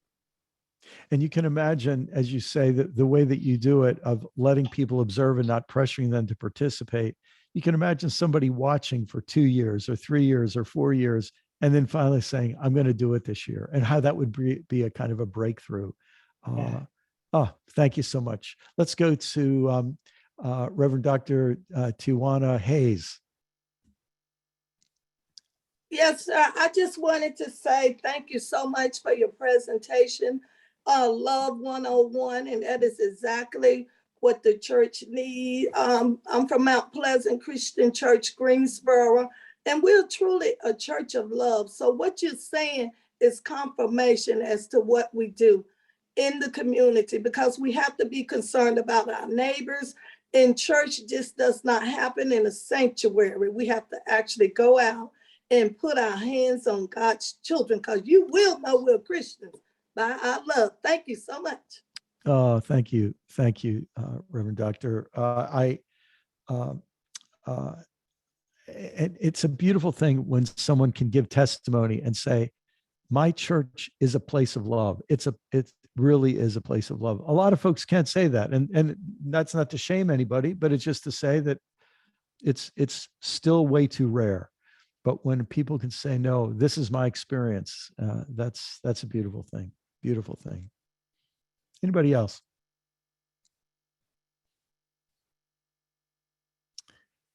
When I was a pastor, there was a lady named Beverly, and Beverly was, oh my goodness, she was I'd say probably around 80, 16 years ago. So if she's still alive, she'd be well in her 90s now. And Beverly was the donut lady at our church. She would go out every Sunday morning, and she and her husband, and they'd buy donuts. And then, we had coffee and donuts before and after the service. So people would have a reason to just hang around and talk. And there were also bagels for the more health conscious people, and some fruit as well. But she would arrange the donuts, like all of the, chocolate glazed donuts and all of the blueberry donuts. And she'd arrange them in these neat lines. And one day she was running late, and she was really struggling to get everything set up before the service began. And I went up to her and I said, Beverly, it's okay. You can just put the boxes out there. You don't need to rearrange them on trays. It's okay. And I'm trying to make her life easier. And she looks at me and she says, Brian, I'm in charge of the donuts. You stick to the preaching. And then here's what she said that I never realized before. She said, the reason I put the donuts out like this is when they're all arranged in a row like this, people come up and they look at the row and they try to decide which one they want. And when they do that, I get to talk to them, because this isn't really about donuts, Brian. This is about making people feel welcome and making sure that somebody knows their name. And she says, see this little pad of paper? And she has it next to or behind the donut tray. She said, I write down their name, and I write down what kind of donut they like. And so next week when they come, if I see them, I recognize them. And she said, it's just my way of letting them know that somebody cares. And I thought, there it is. She's like a master in the art of love. And she was so far ahead of me. And I just thought, what a beautiful example. And isn't it interesting when we talk about washing feet, or we talk about eating donuts, we're talking about things with our bodies. We're talking about physical things. And something I love about the disciples of Christ, something I did in my years as a pastor, is the priority that disciples place on communion, on Eucharist. And isn't it interesting? It's a physical thing. It involves food, and it involves bodies, and it involves people serving each other. It involves people eating together. It involves something we do together that words are associated with it, but the action itself isn't just words. It's an action. And I remember in my years, one of the things I loved most about being a pastor is when we'd celebrate the Eucharist, and I'd be sitting in my seat. And I know some churches pass it around from person to person. Other people come forward.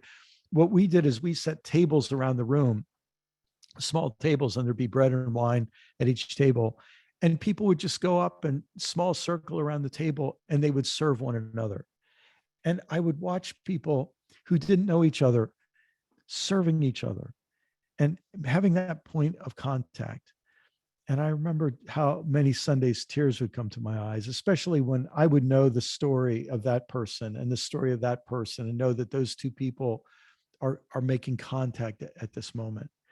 And so when we start to think that that's what churches are really, really, really supposed to be, studios of love, places where people don't just study love or theorize about love, but actually get to practice it.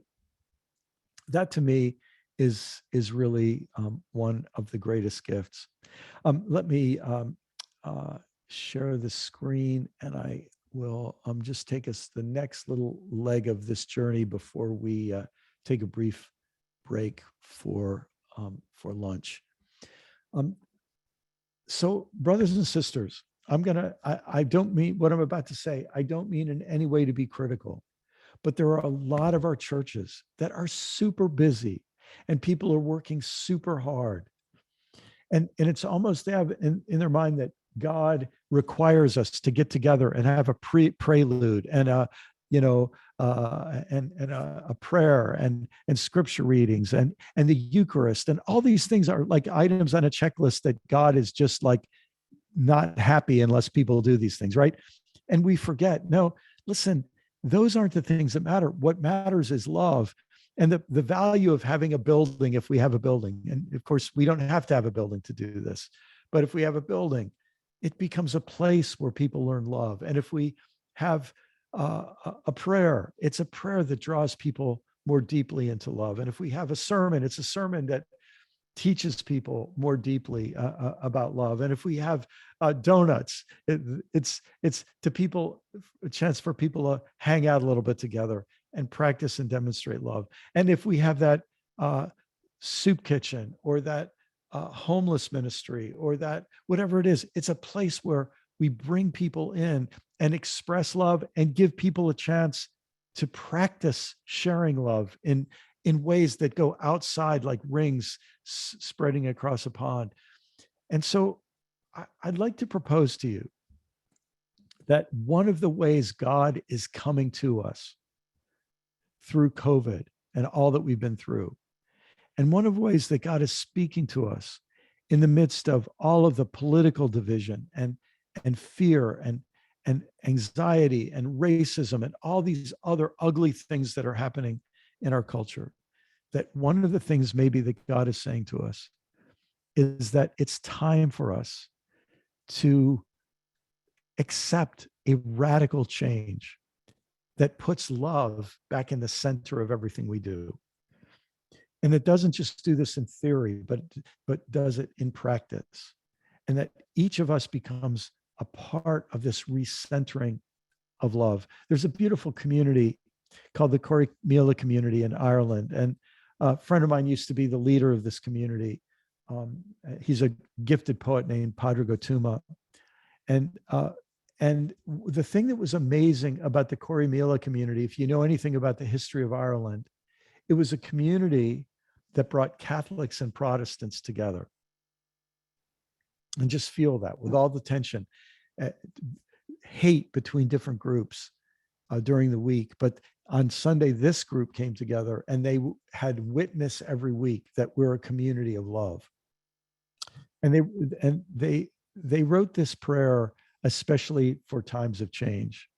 And I'd like to invite you just to sort of pause with me now and let this prayer sink in.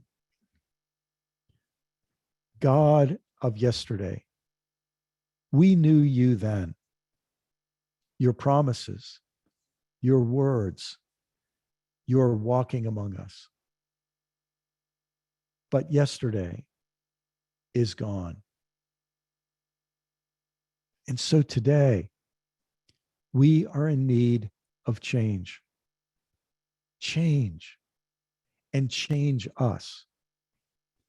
Help us see life now, not through yesterday's stories alone, but also through today's. Amen. That's the first part of the prayer. We're not done yet, but I want to pause here. It's as if they write this amen to say, before you go on, let this sink in. You know, one of our problems in the Christian faith is rightly we celebrate the past. The Bible has stories of the past. Church history has stories of the past. Each of our congregations has its own story. But when we become so obsessed with the stories of the past, we forget that the purpose of hearing those stories in the past is so that we will experience new stories today. Does that make sense? So that the stories will continue to unfold today. And so here comes the next part of the prayer. God of endings, what we thought would not have end has ended. And we find ourselves here, wondering where we are and how we got here and where to go from here. Be with us here at the end. Help us to place our feet on this ground. Help us to lick our wounds. Help us look up and around. Help us believe the story of today, because you know all about the endings of today, and you are not afraid.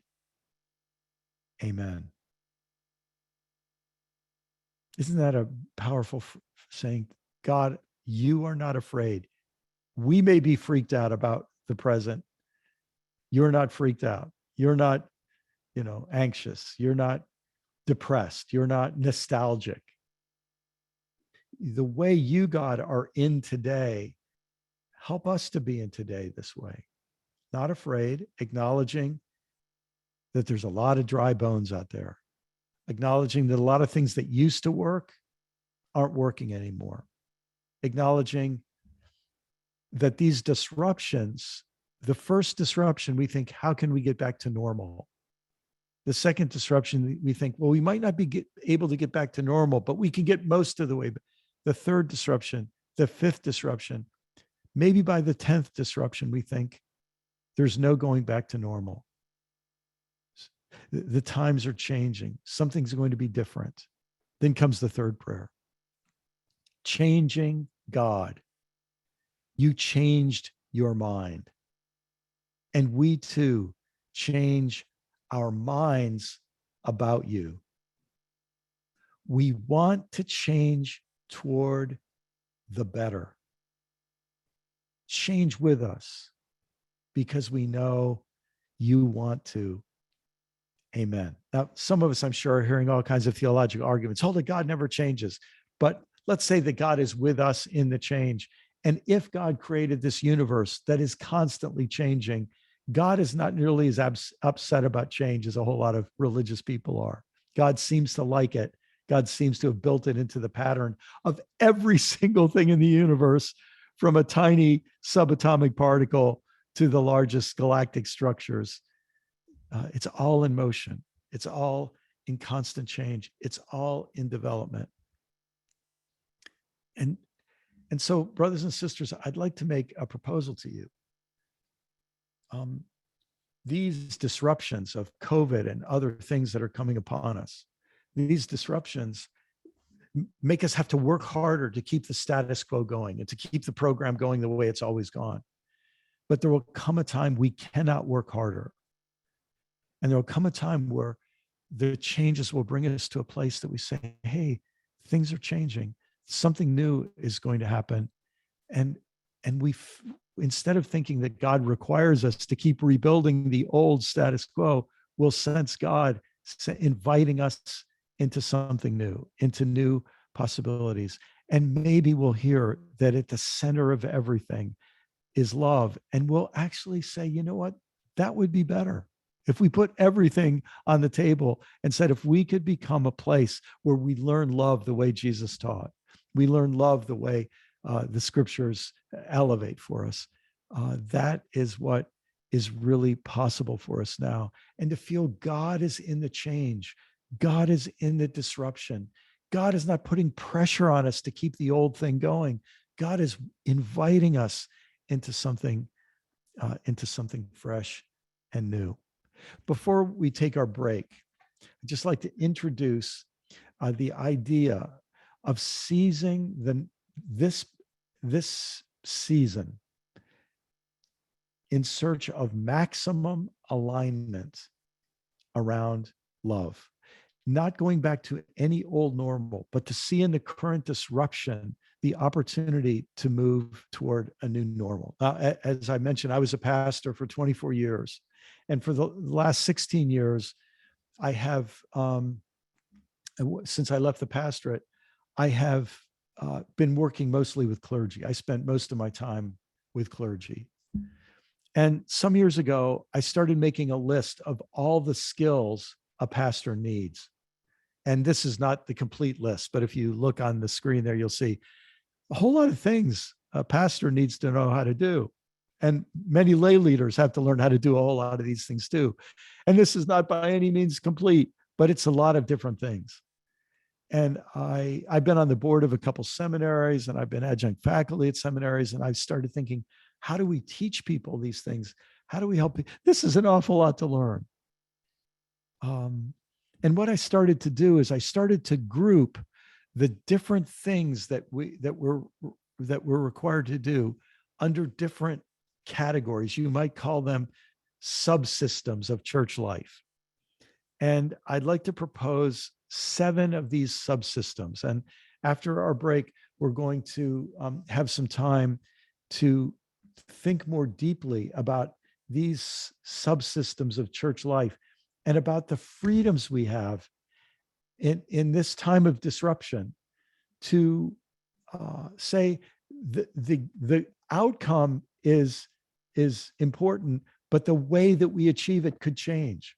There might be new ways to live out these functions. The first one I'm going to call the function of meaning, that we have a message, we have a meaning that we celebrate as Christians.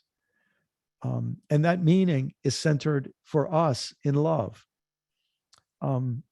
I think it's relatively few Christians who've given themselves permission to say what Paul said, that the only thing that really matters is faith expressing itself in love. But if we get permission to say our meaning is rich and deep and has profound dimensions, but it focuses on love, because love is rich and deep and has profound dimensions. So first is our meaning. And then comes how we celebrate that meaning. And by this, I mean when we gather together in whatever ways we do, in body or in digitally online, however we gather to celebrate that meaning. That's the things I'm including under this category of celebration. And then we also build community. We want people to know each other and feel connected to each other, to have one another's back, to belong to each other. And that community is a community based on the meaning that we celebrate. And then we think, well, in this community, we want to actually help people learn and grow. So we have things we do for formation of people. So we do formation in community as we celebrate the meaning around which we're gathered. And then we have to do some administration. I don't like to call it administration because that makes people often think it's unimportant. I like to call it administry. It's the important things that we have to do to help us engage in that formation and in that community building so that we can keep celebrating the meaning that brings us together. And then we go out and express everything that we experience as a community. We express that in mission, in our daily lives, and in special programs and activities that we do, and in our vocations and in our being neighbors and family members. We express the meaning that we celebrate in community as we form people and administer all that needs to be done. And then one last thing, we have to have leadership. We have to have people who are overseeing the meaning and celebration and community and formation and ministry and mission. And we have to have people who lead that process and make sure it's going well. And from time to time, acknowledge the disruptions that have come that are disrupting our old ways of doing these things. And now to have a fresh vision about what that could mean in this moment, in this time of change, in this time of disruption, that is also a time of adaptation. And it's also a time of opportunity. And so what I'd like to do after our break is I'd like to invite us to look at, I'm going to invite each of us to think about our individual congregations and think about these 7 different systems.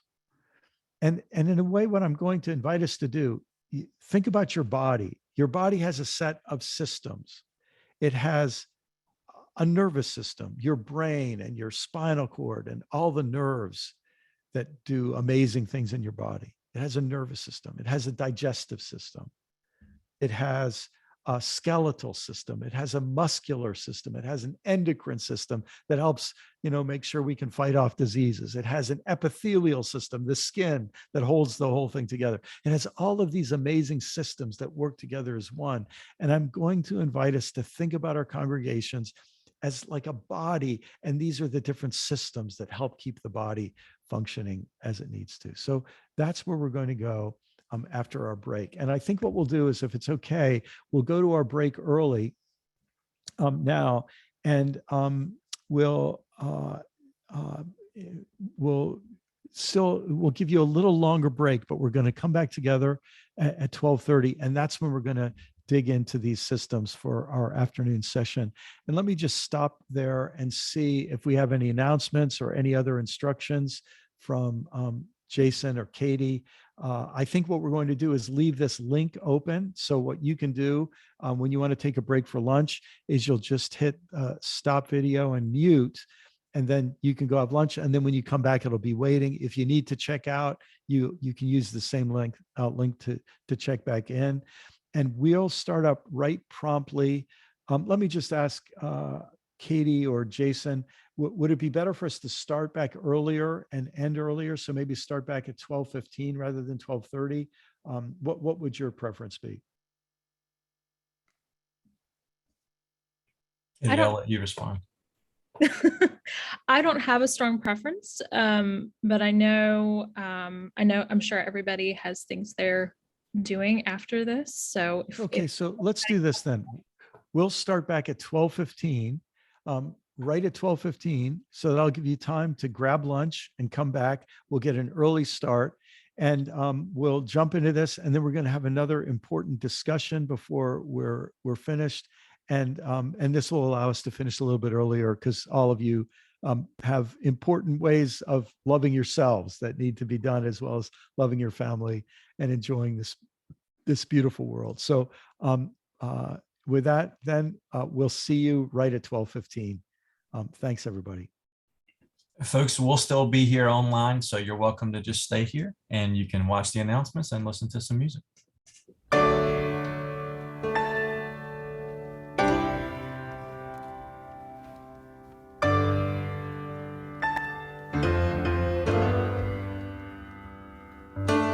God, I'm on my knees again. God, I'm begging, please again. I need you. Lord, I need you. Walking down these desert roads, water for my thirsty soul. I need you. Yes, God, I need you.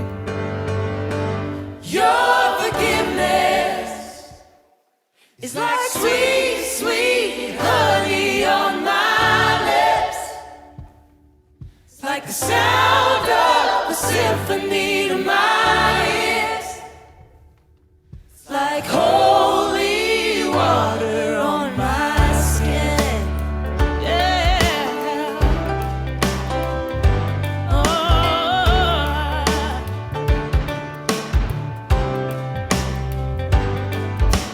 Dead men walking, slave to sin. I wanna know about being born again. I need you.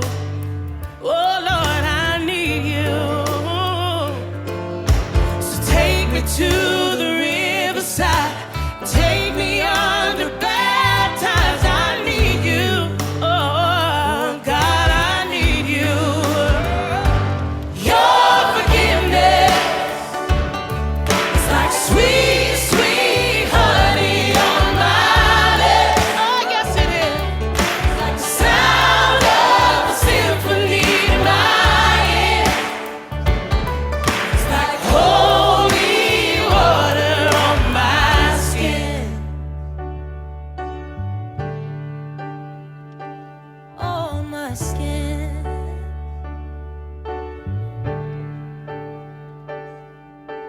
I don't wanna abuse your grace. God, I need it every day. It's the only thing that ever really makes me wanna change. I don't wanna abuse your grace. God, I need it every day. It's the only thing that ever really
outside looking in.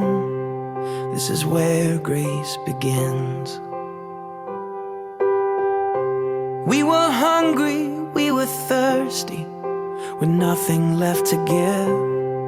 Oh, the shape that we were in.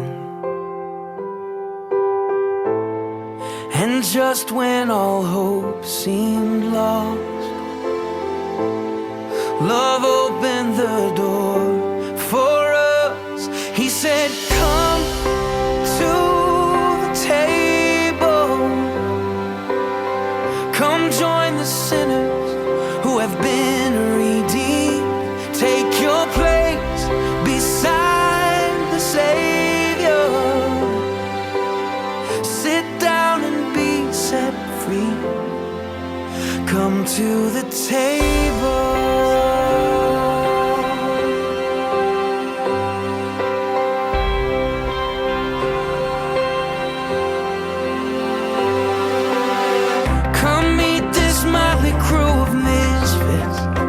Liars and these thieves, there's no one unwelcome here.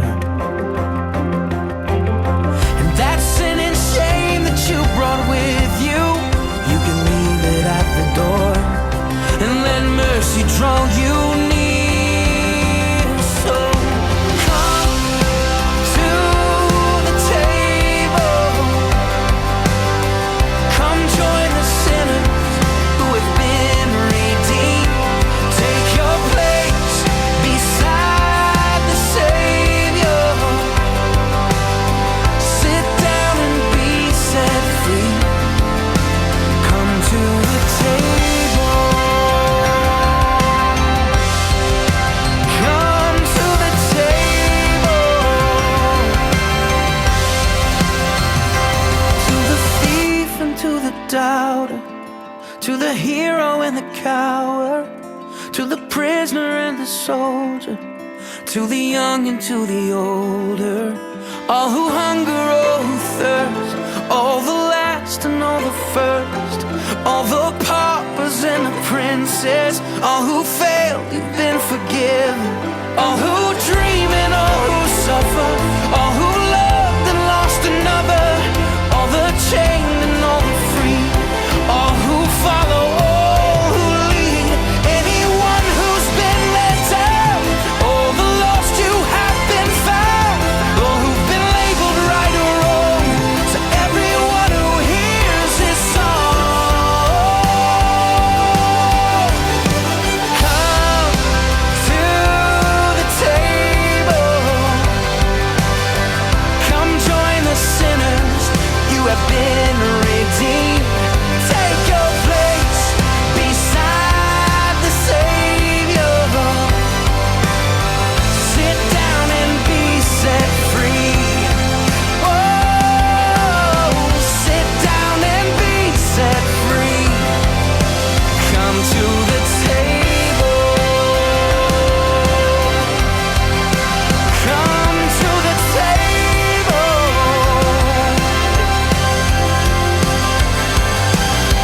Sit down and be set free. Come to the table.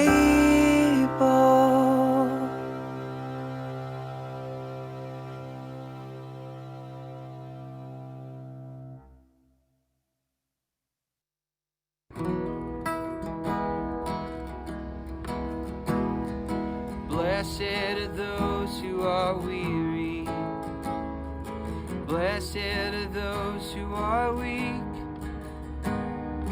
Blessed are you when you're so overwhelmed that it's all you can do just to speak. Blessed are those who are anxious. Blessed the heart that's depressed. Blessed are those who are stuck in a rut. Someday they themselves will be refreshed. Freely we have been given. Freely we have received. We thank the Lord for our mother, the earth, who has given us all that we need. Blessed are those who are hungry. Blessed are those who have thirst. Blessed are you when you've been made a fool, for surely you've been through the worst. Blessed are those with their back to the wall, those with the need to control. Blessed are those who let go of it all just to find it all well in their soul. Freely we have been given, freely we have received. We thank the Lord for our mother, the earth, who has given us all that we need. Blessed are those who are raging. Blessed are those who are numb. Blessed are those who are waging a war, who have faith and relief yet to come. Blessed are those who are grieving. Blessed are those with regret. Sacred is life when we share it together. Your place at the table is set. Sacred is life when we share it together. Your place at the table is set. Freely we have been given, freely we will receive. We thank the Lord for our mother, the earth, who has given us all that we need. Freely we have been given, freely we have received.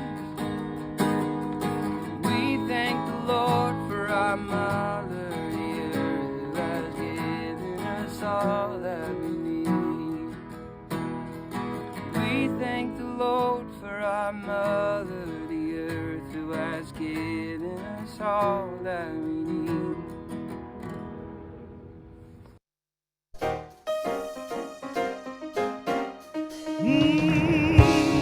Ezekiel said he saw him as a wheel in the middle of a wheel.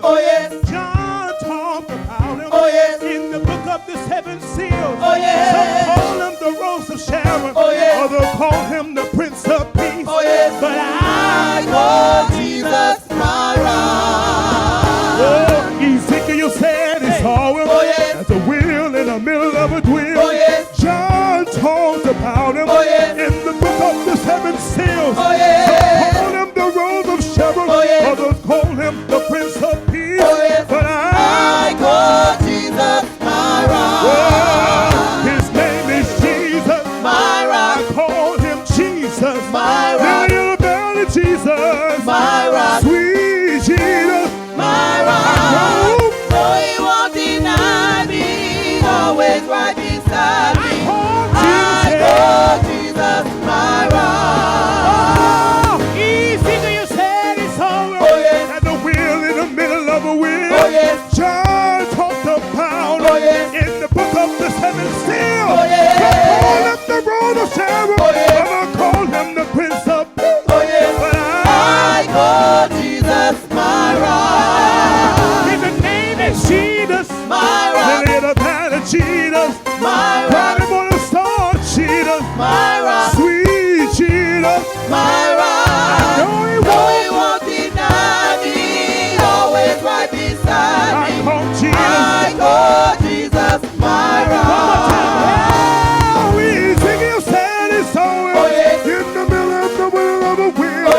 John talked about him in the book of the seven seals. Call him the Rose of Sharon, others call him the Prince of Peace. But I call Jesus my rock.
Jesus, my rock. Call him Jesus, my rock. My rock.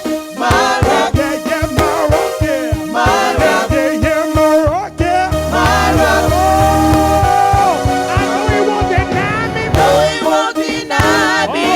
Always right beside me. No, he won't deny me. Always right beside me.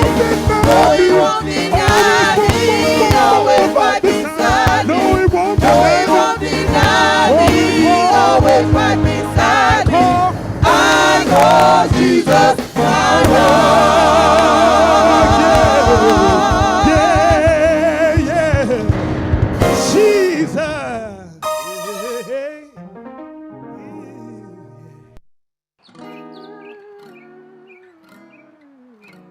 Okay, this one's called Sunshine. It's kind of about the birth of my little girl, Mary May.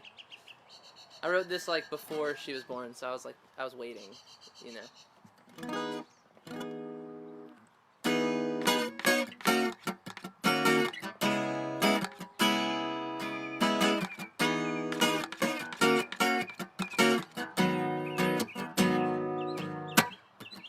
Turn up the sunshine, I will see you on the flip side of an open sky and a honeycomb.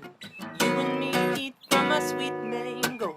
Turn up the sunshine, where the secrets of the grapevine grow. And I'll drink up from a garden hose, voice in the sky like a soprano. Turn up, turn away up, or sit down, you and me. Turn up the sunshine, I believe it, I could see it, I could lead to follow me, say, I could see so high up, I could see love when I'm on Zion. I don't need heart when I got the lion. I don't need none, I don't wanna play, I just wanna give what I got when I'm on fire. I just wanna be there dancing in the streets with my heart up to the ceiling like I'm feeling loved. Turn up the sunshine, I will see you after springtime, where the bluebirds cry and the garden grows. You and me eat from a sweet mango.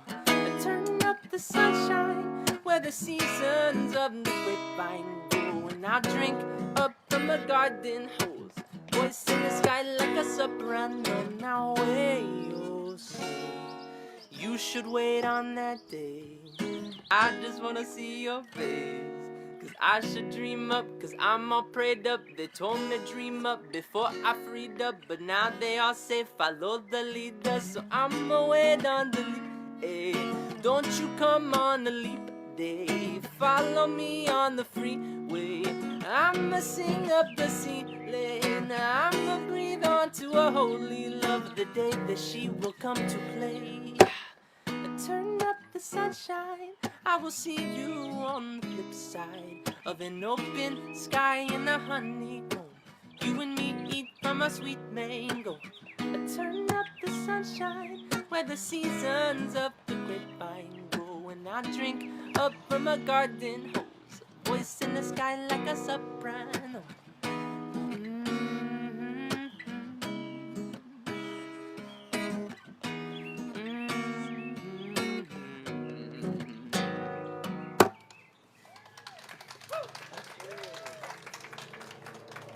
Thank you.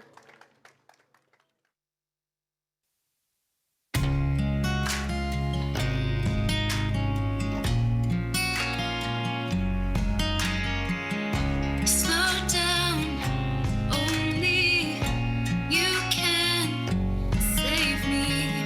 It's too much, busy trying to hold on. Confusion for me to climb from, crazy. I give up. I see it's time for letting go. It's time for letting go. Break down every wall that I've been building for a kingdom without truth. Tear down every lie that I believed in. Let me come alive in you. For this world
Let me rise and seek your face. Break down every wall that I've been building for a kingdom without truth. Tear down every lie that I've believed in. Let me come alive in you. For this world will slip away. Lord, you will still remain. Break down every wall that I've been building for a kingdom without truth. Tear down every lie that I believed in. Let me come alive in you. For this world will slip away. Lord, you will still remain. Lead me back to you. Lead me back to you. Lead me back to you. Lead me back to you. Slow down, only you can save me.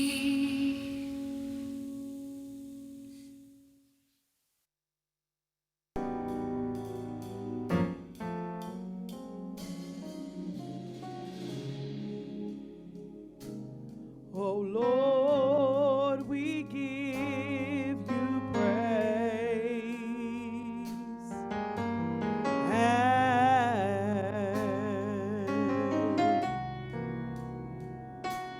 Oh Lord, we bless your name.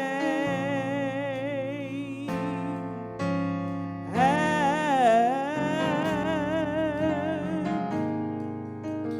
we lift our voices to say thank you for your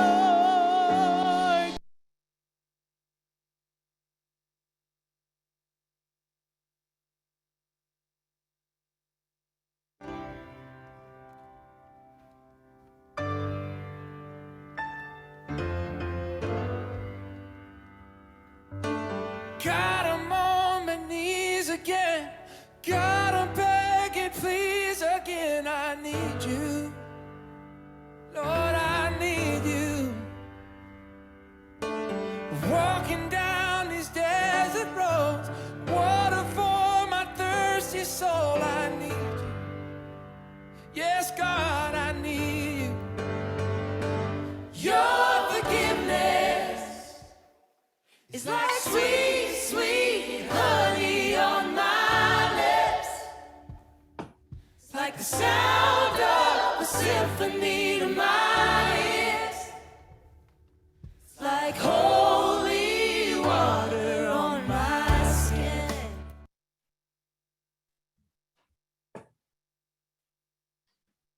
Hey, everybody, welcome back. Great to see you all. Hope you had a good lunch. I put in the chat a question as we're pulling back together.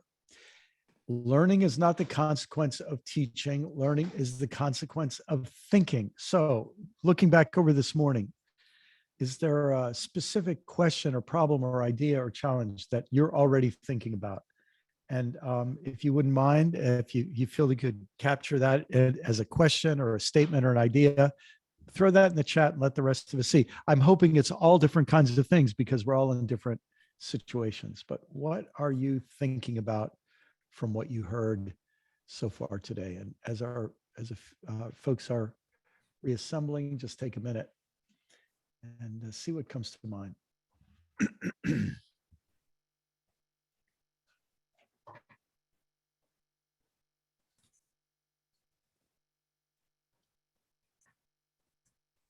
What has your imagination going? What are you thinking about?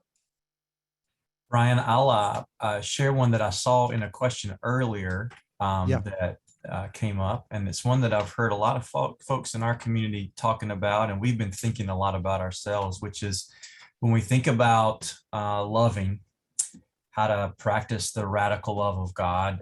There are folks right now that are really struggling to think about how to do that, given a lot of the war and violence that's happening in our world. I think that the war in the Ukraine-Russia area is really on people's minds, and I've heard a lot of folks really struggling with how do we love when such terror and tragedy and violence are being perpetrated by folks that Jesus calls us to love. Yes. Yes. Thanks, Jason. Let's let that one just settle for a minute, because I think that's exactly the kind of question we'd want to be asking. If we're thinking about love, then what does it mean? And I think it would be complicated enough if it was how do we love the people perpetuating the evil, but simultaneously loving the people who they're victimizing and harming, because this is where, if to choose one without the other creates all kinds of problems. How do we hold love for both? And that's and then how do we express it? Yeah, what a great question. We'll come back to that. I think that's good. Well, let me share my screen as we jump in to look at these systems, these different elements of congregational life for folks like you who would put aside a couple of hours on a Saturday because you care about the church and you're invested in your church community. Let me find the way to get this. There we go. So let's start with this central meaning that brings us together. This idea of church as a studio of love, the gospel as an invitation to become learners. You remember Jesus travels around with a message of repentance, and the repentance means rethink everything, rethink your way of living, rethink all of your assumptions, and become disciples. And what are your disciples of? Well, Jesus is teaching a way of love. And this requires a profound rethinking of God as love, infinite, non-discriminatory love that takes on the challenge of protecting and helping the victims and redemptively confronting the villains who are doing the harm. How do we bring love into that kind of complicated world? And what does it mean for people to say, I want to be a follower of Jesus as he leads me in the way of love? So this is everything that has to do with our meaning. And I think one of our challenges that we face these days is that we have these, 2,000 years of accumulated ideas and teachings. And many of us feel this obligation to keep it all going and to make sure everybody learns as much of it as possible. And the sheer volume of how much there is in the world of theology to learn and argue about and have an opinion about can very easily distract us from the central message of love. And so I think part of the opportunity we have in this time of disruption is to go back and try to recenter love. That is enough to keep us busy. And let me just give you an idea of what this might mean in your community. If I'm not recommending you use the words I'm about to use, I'm using these words to give you a sense of how a community would be organized around this meaning. But if you were able to say, we want to make a promise to the community, and here's our promise. If you will get involved in our community, if you'll become a part of this church, this faith community, for the rest of your life, we will help you become a more loving person through the stages of your life and the challenges of your life. Our job here is to help you become a more loving person through your whole life. If you imagine making that kind of promise, imagine if you could make a promise to parents. Listen, we know it's tough being a parent, We'd like to help you be a loving parent, to love your partner if you're married, to love your children, to love your grandchildren when you have them, if you have them. And we, not only that, we want to help you to help your children become good human beings who are loving human beings. And we want to help them develop the skills of love. You know, I just think to myself, if people actually believe that your church was in that business and could actually fulfill that promise, it would be a very different reputation. It would really stand out. And because I think so many people on some deep level know this is what we really need. And then you think, okay, we're going to take that meaning and we're going to try to celebrate it each week.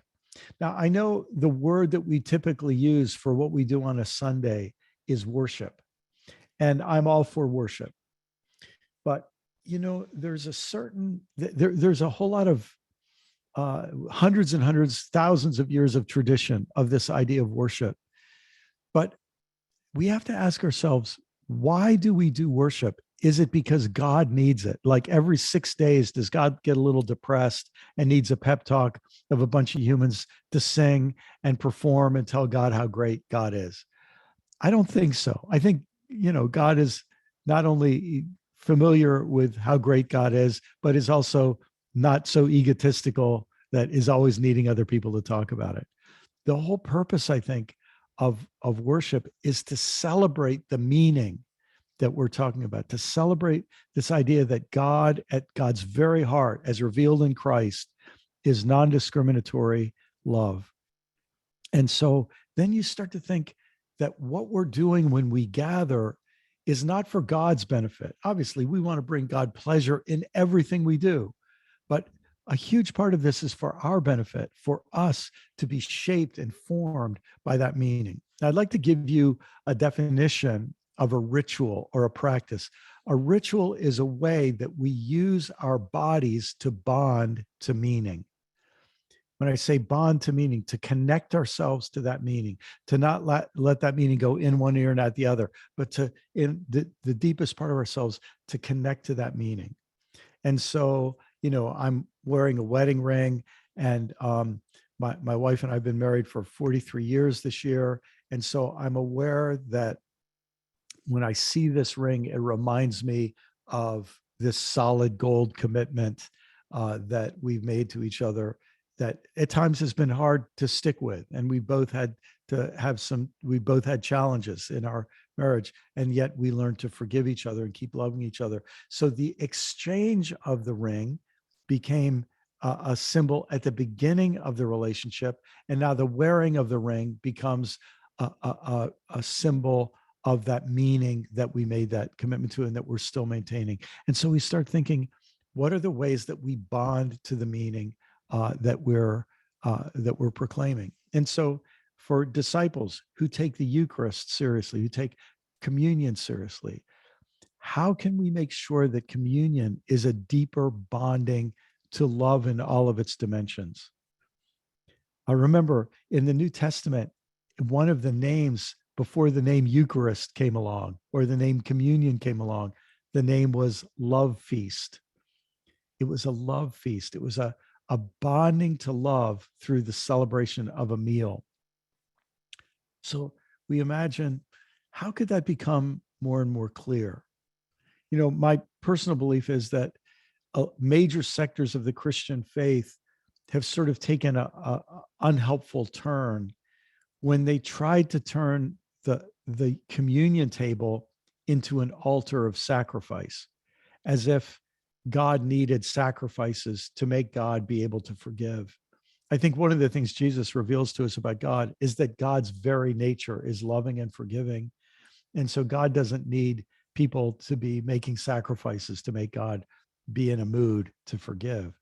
So if we were to move the Eucharistic table, the communion table, the love feast, away from all thought of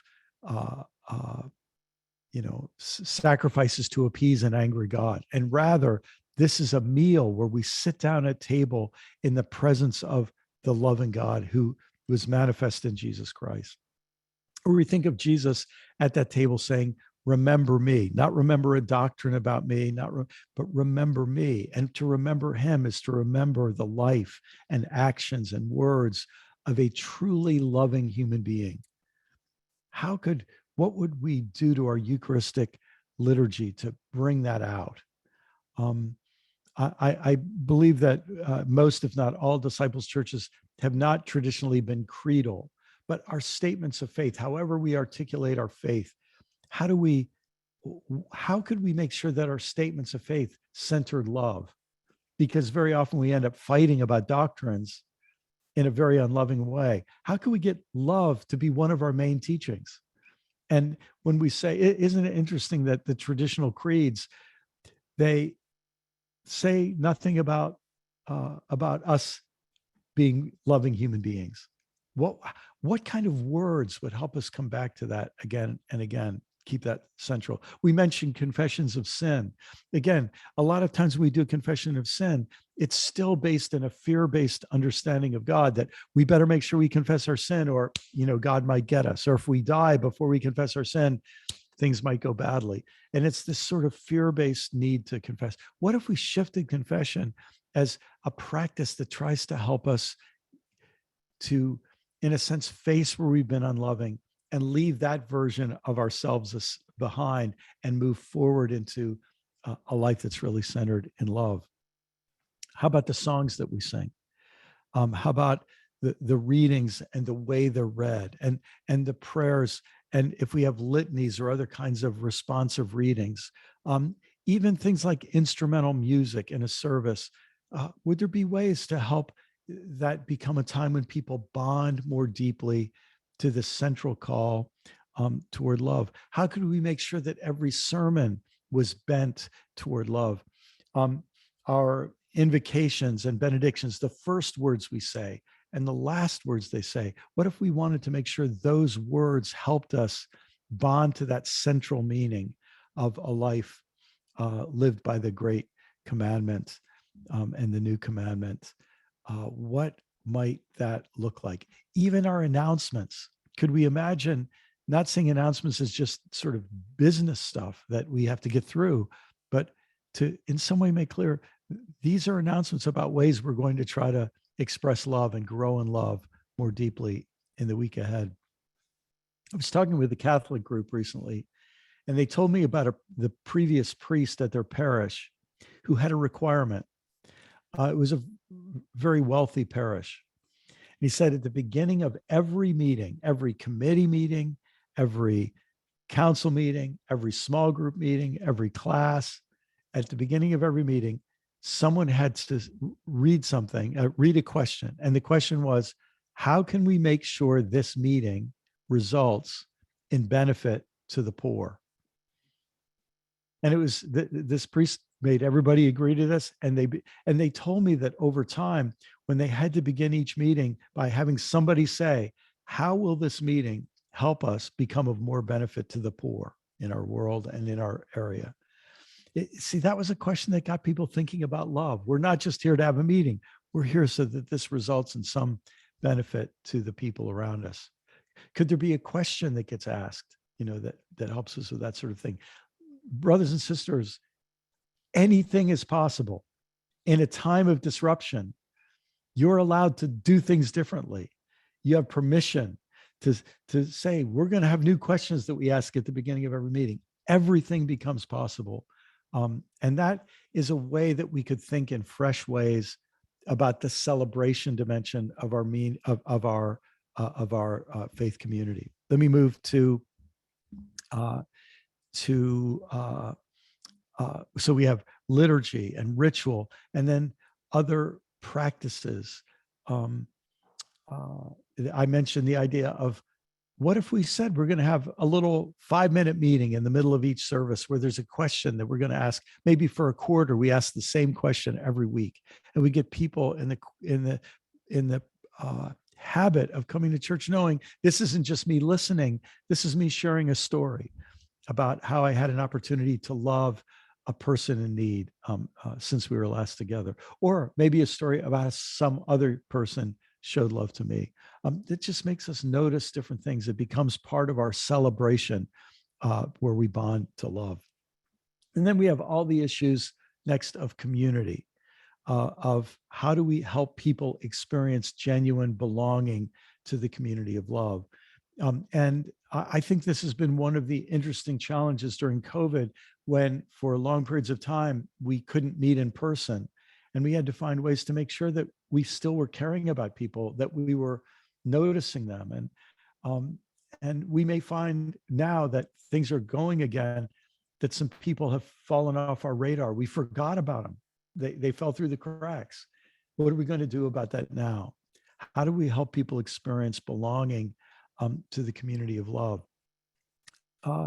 This is all the things we do. For example, how do we express our welcome every Sunday when we gather? How do we let people know who is welcome?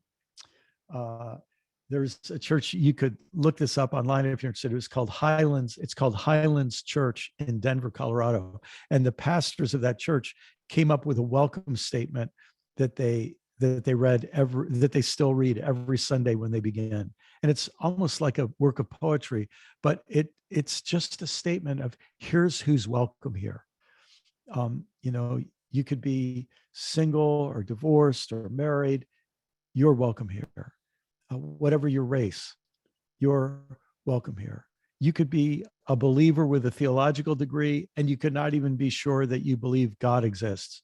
You're welcome here. And by making this statement every week, not only does it help people actually feel welcome here, but it tells them something about their community and helps every person feel like, oh yeah, it's my job to be welcoming of people, no matter where they're coming from.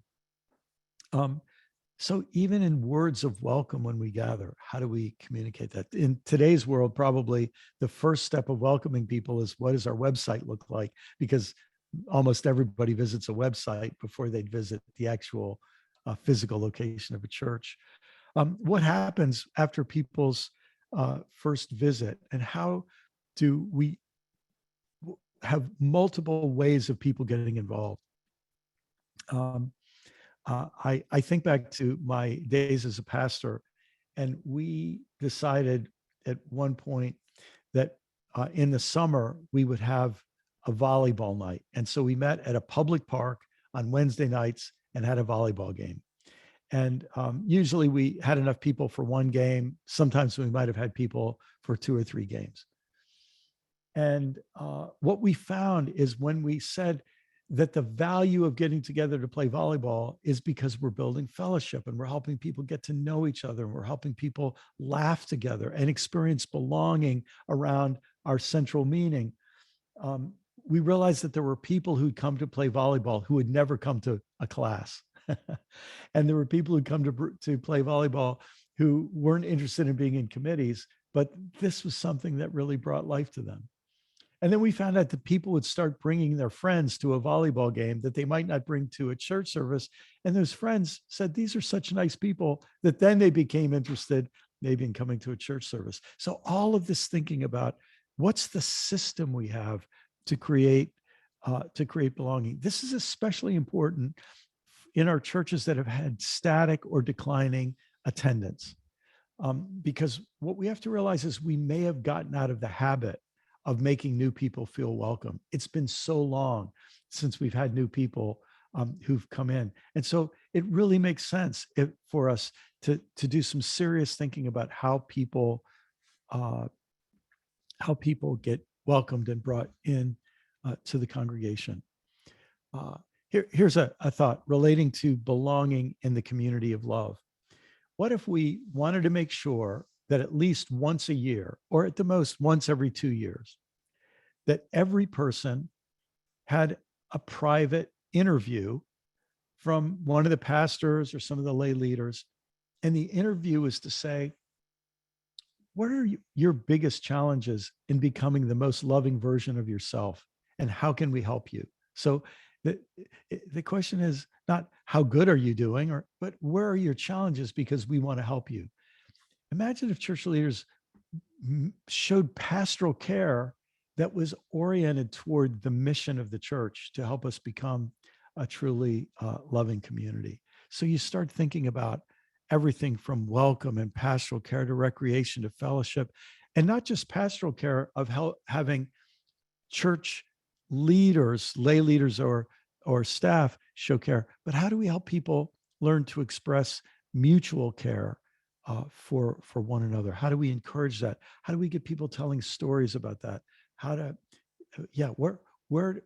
we even give people the message that part of being a member of this community is making sure you have the back of other people who are members of this community? So there's this dimension of community. Then comes the dimension of formation, or what we used to call Christian education, which is still a good word, but maybe the word formation works better because it says it's not just what you know. That's what we tend to think about with education. It's not just what you know, but it's also what you experience and what you learn how to do.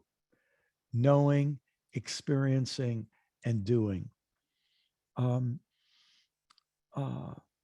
And we start to think about what are the ways that this is done. And we most often might think about classes, and that's certainly a great way to start. But maybe certain things are best learned in mentoring. And maybe certain things are best learned through experiential learning.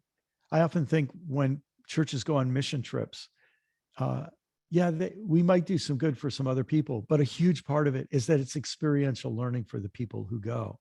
Maybe and along with mission trips, we actually need field trips where we go places and our goal is to actually learn.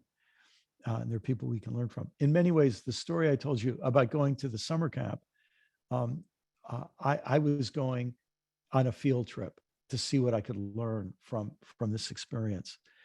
But this issue of formation is just absolutely huge, especially when love is our goal. So you start thinking, what are the skills of being a loving person? And you think, well, one of those skills is the skill of listening. So when we broke into groups, and I told you that one of your goals is to listen from the heart. And if we get that reminder that the reason we're in this group is so that we can actually listen from the heart. And what if a group leader has to pull me aside at one point and say, hey, I notice you always are participating, which I really appreciate, but sometimes you participate 2 or 3 times before somebody else participates even once. I've got a suggestion for you, he says. Next time when you are in a group, notice who hasn't said anything yet. And before you speak up the second time, be sure to ask someone, hey, Joe, what do you think? Hey, Mary, what do you think about that? And in so doing, you see the leader would be helping me to become a better listener. If that's a skill we want to learn, we really want to make sure people get that skill of listening. Another skill is the skill of confronting. How do we learn to confront one another when there's a problem? And this might mean that if we have small groups in our congregation, or maybe we could actually have a retreat that we called Learning How to Love Retreat, and we identify some of these skills, and we actually set up role-playing situations, and we identify problems, and we practice different ways of responding. So I'll give you an example. How many times have I been hurt by somebody or bothered by something somebody said, and then I just stew on it and I'm frustrated with it? It creates a rift in our relationship. Years ago, somebody gave me a way of dealing with that situation. They taught me to say this very simple sentence: I need to talk to you. I need to clear the air about something. Not, I want to tell you what a jerk you are, or I'm so angry at you, but I need to talk to you because I want to clear the air about something. If you come to me and say, hey, I need to talk to you, I want to clear the air about something, I don't feel defensive. I feel grateful. You mean you want to be sure that our relationship is intact and nothing comes between us? That's so sweet of you. Thank you. What is it? And they tell me something that I said or did that hurt them. And I just say, oh, thanks so much for letting me know. I never would have wanted to hurt you. And so it doesn't end up being an angry thing. It ends up being a clearing of the air. Can you start to think of the kind of skills that we could help people learn in our congregations that would take us a long way in this? And what a difference would it make? How about this? we all know that we're in a time of, as we said before, and we all know, resurgent white supremacy and racism. And people say racially harmful things. And people don't know how to respond, and they just feel hurt and they just grit their teeth. What if we actually gave people some training? Here are 5 things you can say when somebody says something that's racially insensitive or racially hurtful. So you don't let it just go, but you intervene, but you intervene in a way that maybe can create a teachable moment. All of this would be formation to help people more deeply embody a life of love. Oh my goodness, what could happen? And our churches could become centers for disseminating this kind of information. Look, the art of parenting, it's one of the hardest things anybody ever does is becomes a parent.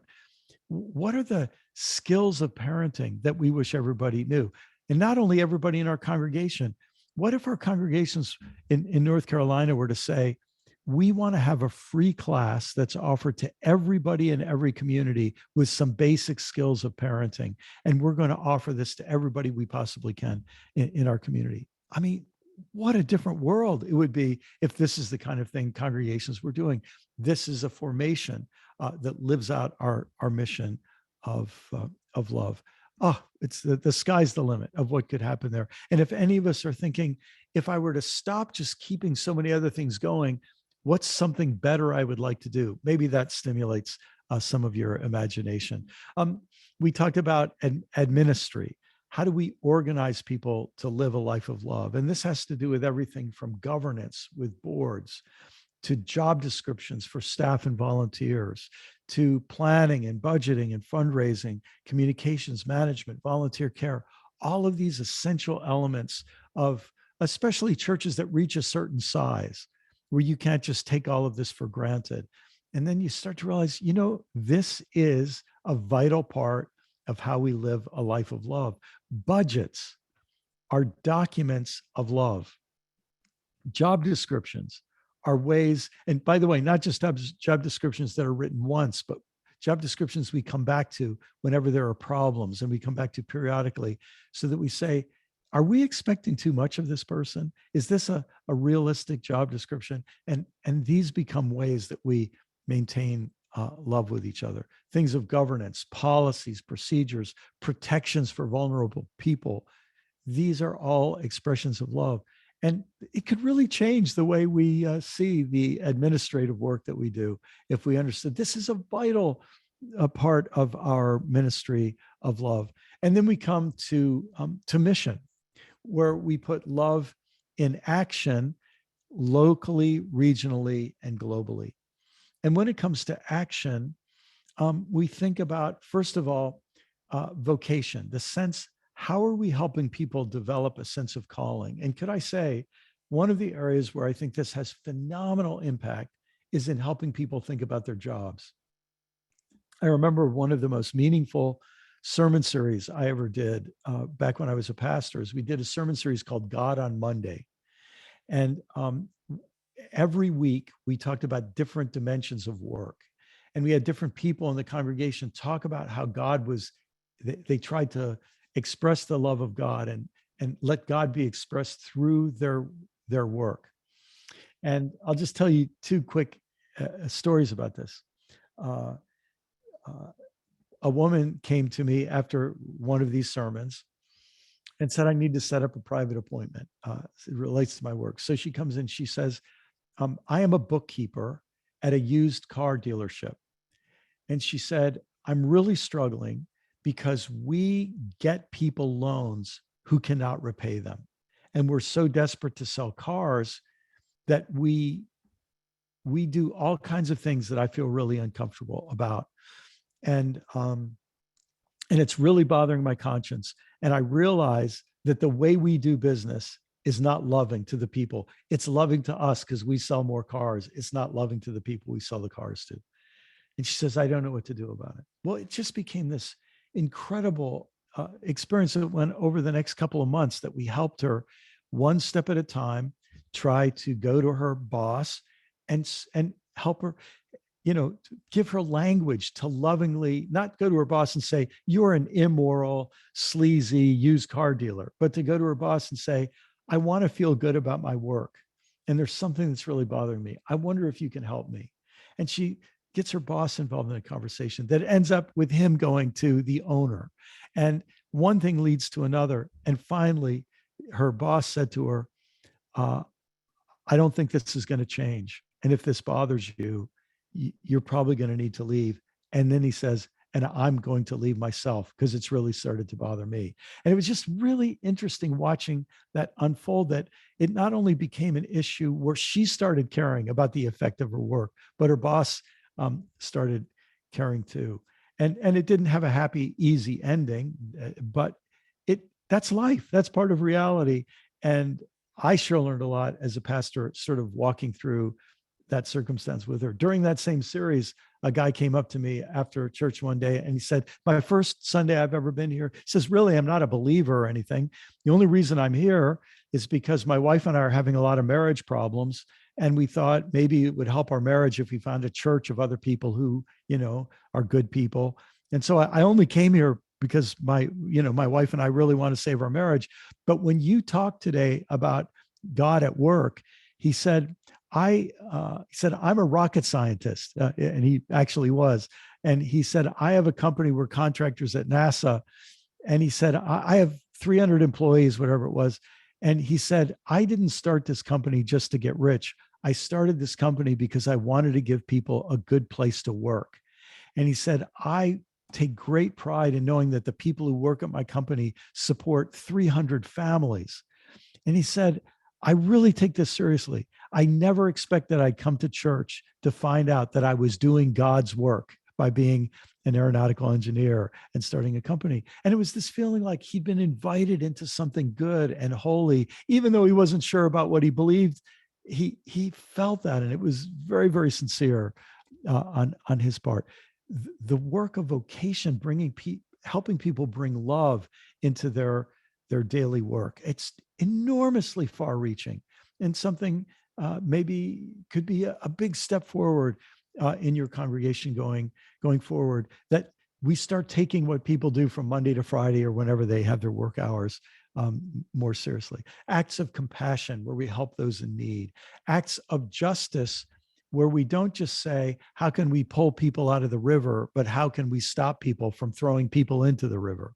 And so we deal with the systemic issues that produce so much pain and harm. And of course, in North Carolina with the Poor People's Campaign and other things that your state has been, really at the forefront of, you have some important faith-based action happening in both the realm of compassion and justice, and so much more needs to be done. And then the issue of recruiting people to get involved in whatever ways they can in their lives, and which includes political involvement and includes economic involvement.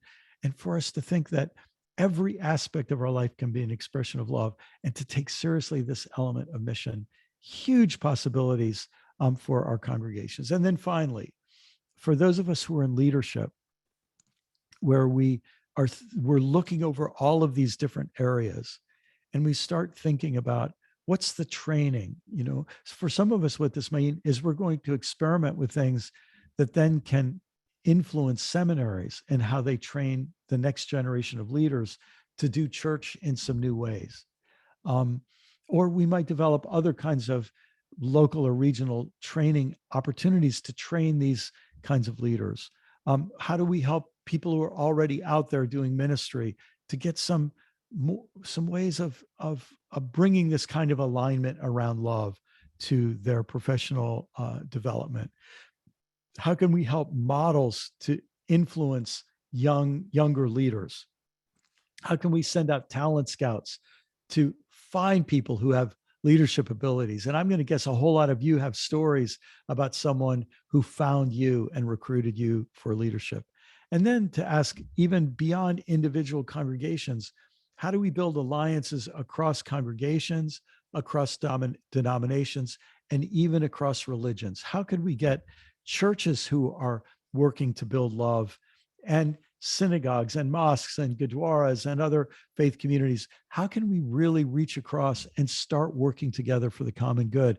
And how can our leaders lead the way in that kind of process? When you start to put all of that together, you start to realize that all of those, dozens and dozens of specific skills really can be simplified into these 7 elements of meaning, celebration, community, formation, administry, mission, and leadership. And I'm hoping that in this time of disruption, when you may start to feel we can't just keep everything going that we used to keep going, we have to find some ways to simplify what we're about and get a fresh understanding of our purpose. I'm hoping that this little structure can help you get some sense of alignment going forward. I want to stop there, and I want to just see if we have some questions or comments that this has raised for you. Observation, you might have a story. Here's how we're doing this.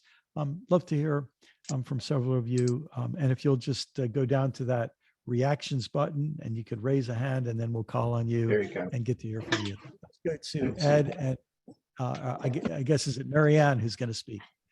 Hi, I'm Marianne Koffenberger. I'm a ordained disciple of Christ and a retired minister, but I'm finding deep meaning and celebration, and I want to share with you. I am headed to a retreat center. It is a convent for 1 week training as I become a spiritual director. It's a 2-year program that I am celebrating.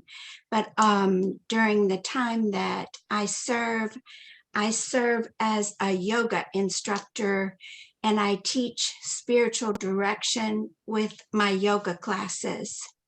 And so I use the body, the mind, and the spirit. We use prayer, and we celebrate life.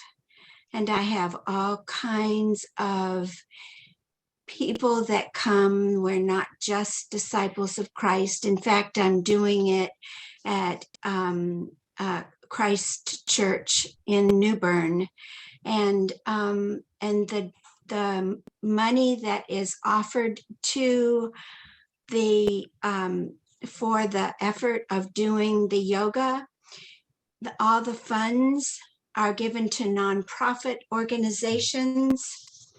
I have I don't know if you can see this or not, but this is one of the cards that I received from one of the people that we donated our money to.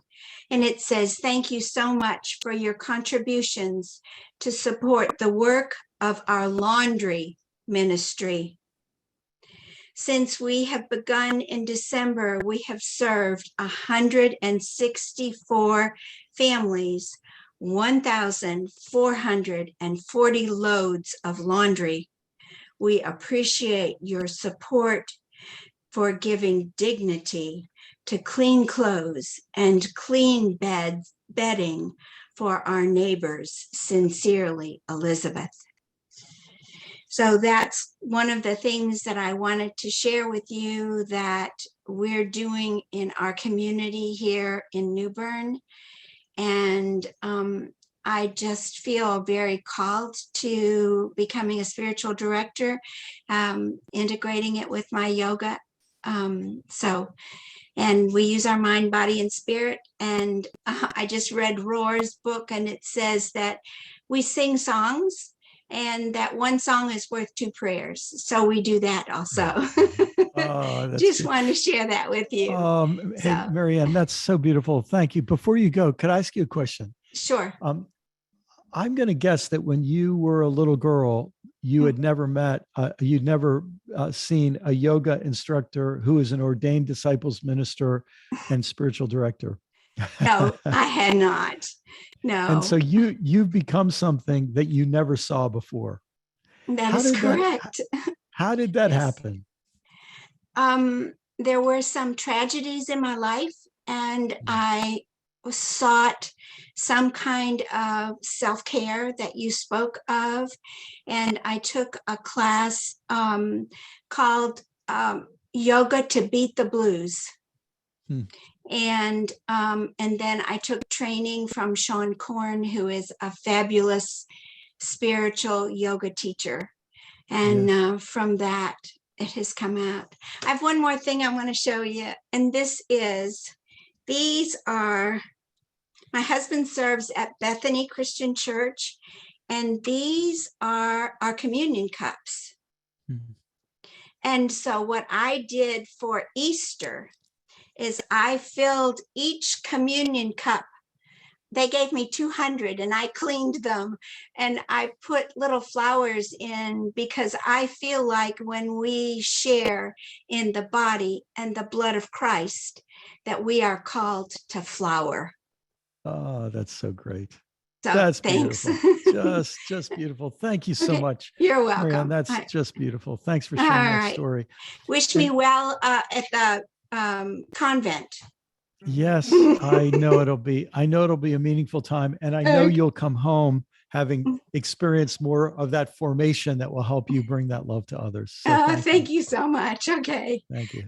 God bless. Other folks on the screen might just want to join me in Bye. sort of having a visual applause for that. Thank Thank you. Thanks so much. Oh, that's beautiful.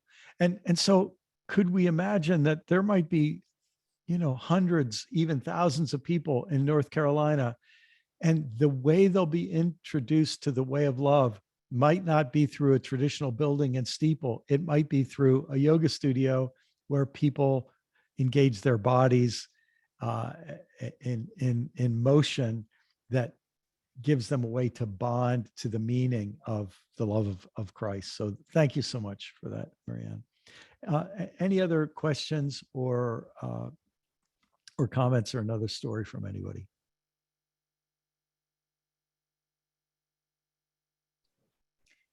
I actually wanted to bring up something that was put in the chat this morning. It actually came from Ed and Marianne, about how when pastors lean into this love and leading their congregations to embrace this more fully, it can become sacrificial sometimes if the congregation is not ready. As using their words, pastors can get fired when they do that. Yes. So I wanted to come back to that because that's a reality for some clergy, recognizing that they may be in a congregation where they fear that could be true, and recognizing that love is not coercive. Yes. Our people have to be ready to lean into that. Yes. Well, I'm so glad you bring that up, Katie. In one sense, especially these days, one of the easiest ways to get fired is by standing for love in a lot of churches. Because the way a lot of religious communities form their identity is by opposition to some other group of people. And if you're seen as enjoying those people, appreciating those people, and seeing some wisdom and truth and goodness in those people, then you're seen as being a betrayer of our group.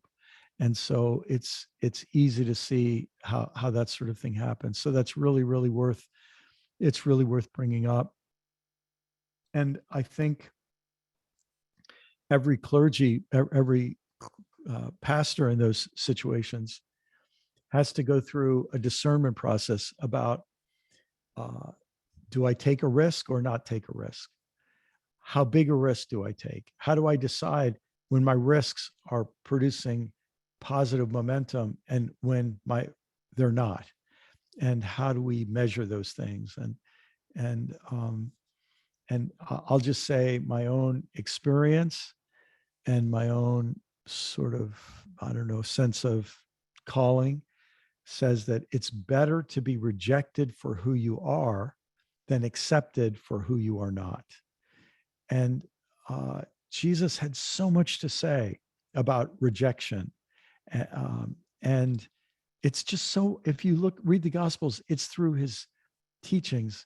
It's in the Beatitudes. Remember, Blessed are you when people revile you and speak all kinds of evil against you falsely because of me. Your reward is great, for in the same way they persecuted the prophets. So to come into that prophetic role often brings sacrifice, as you said, and challenge and difficulty. But here's the thing. Having to pretend you're something you're not brings another kind of suffering. And so getting from where we are to where we want to be, maybe what happens today is some of us just say, okay, I've just got to acknowledge I am now accepted for who I am not. And I've got to try to move to a place where I could become either accepted or rejected for who I am. So thank you, Katie. Beautiful. Another comment or question before we move on? So let me share my screen again. I'm sorry, I have my hand up. I want to just share something really quickly, please. Yes, please. It piggybacks on Katie's statement. And I just wanted to say that there is actually an organization, I don't know if you've ever heard of it, it's called the Clergy Emergency League. And it helps to support, I don't know for how long, but pastors who do stand up and speak prophetically and in love, and who may suffer dire consequences financially as a result. So that's something that's out there that helps to support clergy so that they can walk in their understanding of truth and love. It's called the Clergy Emergency League. I just wanted to share that resource. So Dana, how did I get to be 66 years old and I've never heard of that? Thank you. I'm so glad to know that exists. That's great. That's fantastic. Thanks for letting me know about that and everybody else. I really appreciate that. Thank you. That could be life-saving information for somebody on the call today. So I'd like to take us one more step today. And I'd like us to think about how this goes beyond the individual congregation. And how can we, if we get alignment in our own congregation around love and our mission really gets recentered on Jesus' great,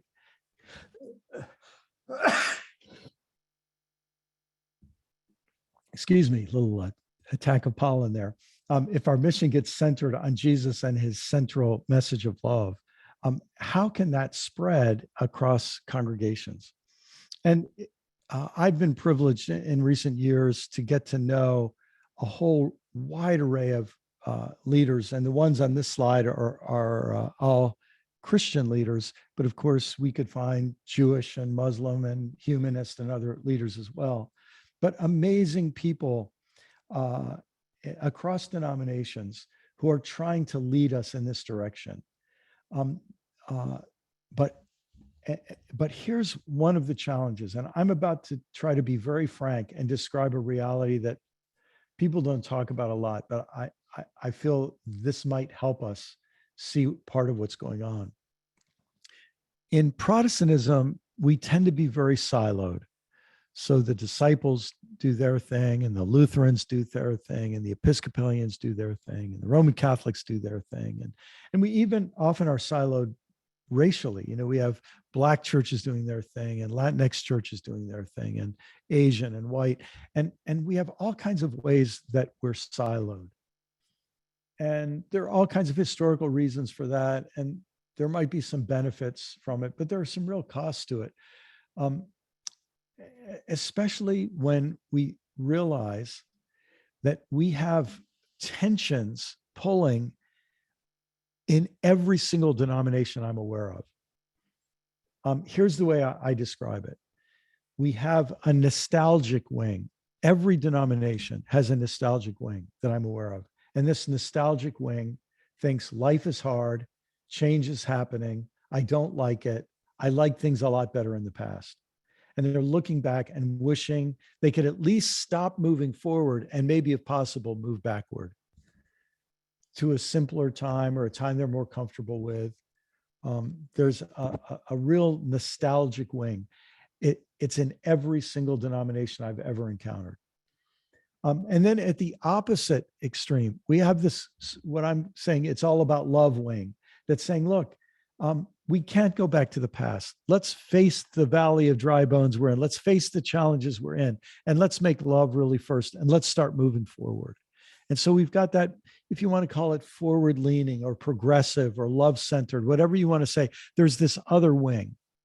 And then in the middle, you've got one group that I call the holding the tension group. And that's the group that says, shoot, we've got nostalgic folks who wish we could go back to the 1950s. And we've got these other folks who want to, you know, engage the reality as we have it and are open to change. And we've just got to somehow keep these people living together. And we've got to somehow work this out. And let's address it, and let's try to deal with this tension in our congregations. And then we have another group that I would call, and I actually think this is the largest group across every denomination, and I call it the walking on eggshells group.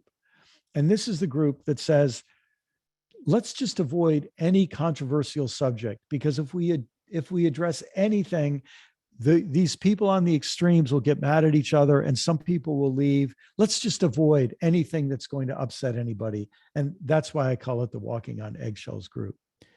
And I think you have this within congregations, and I think you have it within denominations. And here's the fact: we also have it across denominations.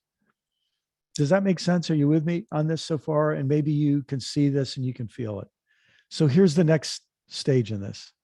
I think we have to realize that for several decades now in the United States, and this is happening in other countries too, people have been organizing those nostalgic people who wish we could go back to some different time in the past. People have been organizing them. They are very, very well organized. Politicians have been organizing them. Religious leaders have been organizing them. And there is this movement that is increasingly organized, and they are very, very serious about achieving their goals. Let's let that sink in for a minute. And if you don't understand this, you know, feel free to ask me questions about it, but I'll just tell you, they have been organizing for decades. And while the people who are concerned about walking on eggshells keep walking on eggshells, and the people concerned about holding the tension are holding the tension, and the people who'd like to say it's all about love, while they're all feeling what they feel, the other folks have been organizing. And I think we're reaching a point where the people who are moving toward a more just and generous Christian faith that's rooted and grounded in love are going to have to get serious about organizing within and across denominations. In other words, if you have one group of people who are moving in one direction and nobody else who's moving and organizing, those people will win because they're organized and they're trying to change things. And I think we have to ask, what will it mean to build a more vital and spiritual movement for a just and generous Christian faith that's rooted and grounded in love within denominations and across denominations? And then I would also say across religious traditions as well. What would that kind of movement building look like? And obviously, thank God for people like Reverend Dr. William Barber and many others who are doing this kind of important organizing work. And we all have to ask, how can we participate in it? How can we be part of it? How can we help build? Because participating in that kind of movement will also help our individual congregations, because then, in a sense, they will no longer be walking on eggshells or just holding tension. Again, there's a place for holding tension. And I even think there's probably a place and time for walking on eggshells when you can't afford to blow things up, right? But with so much at stake in our world, I think we're going to have to start imagining working across our different sectarian divisions in this way, especially when the future of the planet depends on more people organizing. We're going to have to work together to save the planet. We're going to have to work together to make sure that the poor aren't squeezed farther and farther to the margins. We're going to have to work together to address the realities of white supremacy and resurgent misogyny and homophobia and all of these things that go together with a certain kind of dominating power structure. We're going to have to find ways to work together. We're going to have to build alignment in our churches and then alignment across our churches and denominations for the sake of love. And what this is going to mean is we're going to have to wake up. We can't afford to just be walking on eggshells and carrying on with business as usual. We're going to have to understand that every song and every sermon and every prayer and every class and every program and every mission trip and every announcement and every class and small group and every award and every architectural design decision and every budget and every retreat and every book recommendation and every outreach program and every alliance and every social media post and every staff hire and every staff development experience are going to have to contribute to becoming the kind of churches and individuals and denominations and movements that are so desperately needed at this moment in history. So that we say, listen, the disruptions of COVID and the disruptions of this resurgent white Christian nationalism and the disruptions of political division and paralysis and all of these disruptions, in a sense, are wake-up calls to us to start living and working into a new reality. There's an old saying that the success of an organization depends on its ability to align its members around its message, mission, values, and goals. This issue of alignment is, in my sincere opinion, a life and death issue for our churches, especially in times of disruption. And that's why I wanted to take some time and try to give you, just in this simple little graphic, this idea of building leadership that builds alignment and helps us actually become communities rooted and grounded in love. And so that love cycle is happening, so that new generations of children and youth and young adults are being inducted into that powerful revolutionary love that Jesus came to teach us. And so in just a minute, we're going to break into groups again, groups of about 4. Again, I'll remind you, this is part of our practice to speak from the heart, to take the risk and let out what's really in your heart. And then to listen from the heart, and for you with these other people to practice showing the kind of respect that you would want to be shown yourself, and to withhold any need to fix or correct or argue with anybody, but to just listen and hold their concern and try to understand it and feel it. And if there's a little bit of silence in between people, to let the silence in itself speak and not be nervous about that. And then to be able to follow up with any curiosity and, tell a person, I'd love to hear more about what you said. And the question I'd like to, or the set of prompts, you could pick any one of these questions and respond to it. You could move through a couple of them in the time we have, but here's these prompts. What does it mean to you to say that God is love? If that question gets you going, let that be the one you respond to.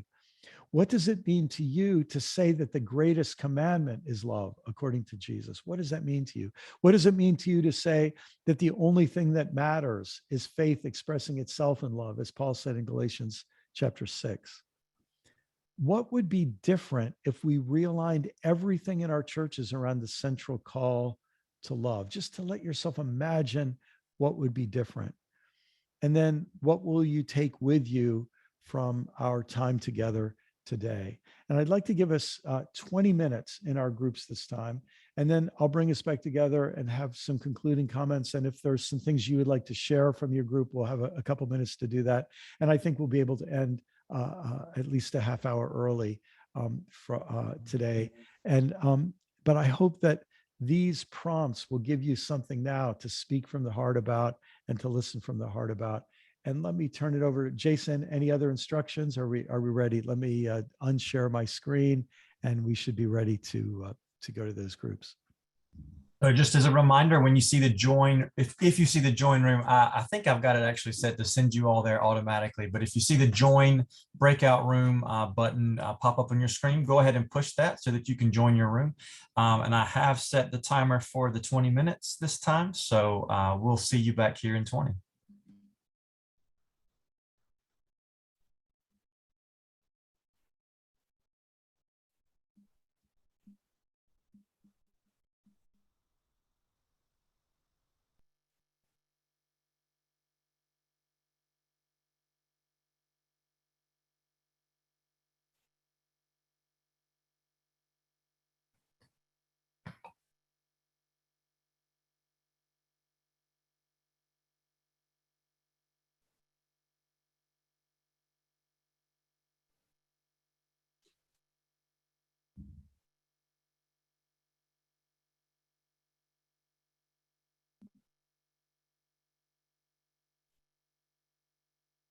Good work, Jason. Thanks.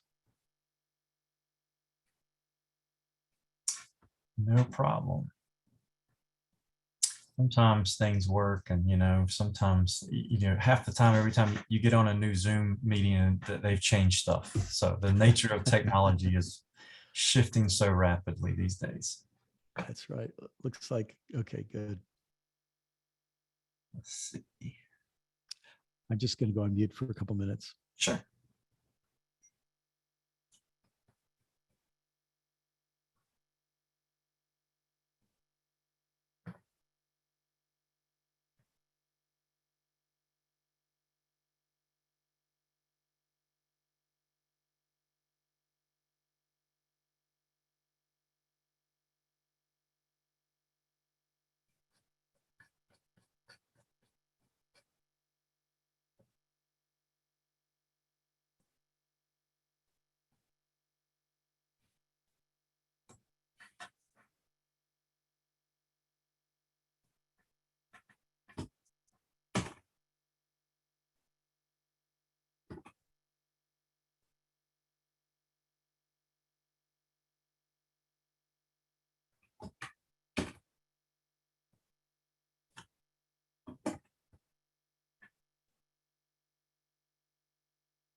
So Jason, if we have a minute, tell me about your church. So I grew up in south of Raleigh, North Carolina, and went away to college and seminary. Spent about a decade in an intentional Christian community in Charlotte that I founded with some other friends from seminary. And as I sort of said, part of that brought me back home. And so I'm in rural North Carolina, where my ancestors are all from. And what part of the state? Still the county south of Raleigh. So Okay. we're about 45 minutes from Raleigh.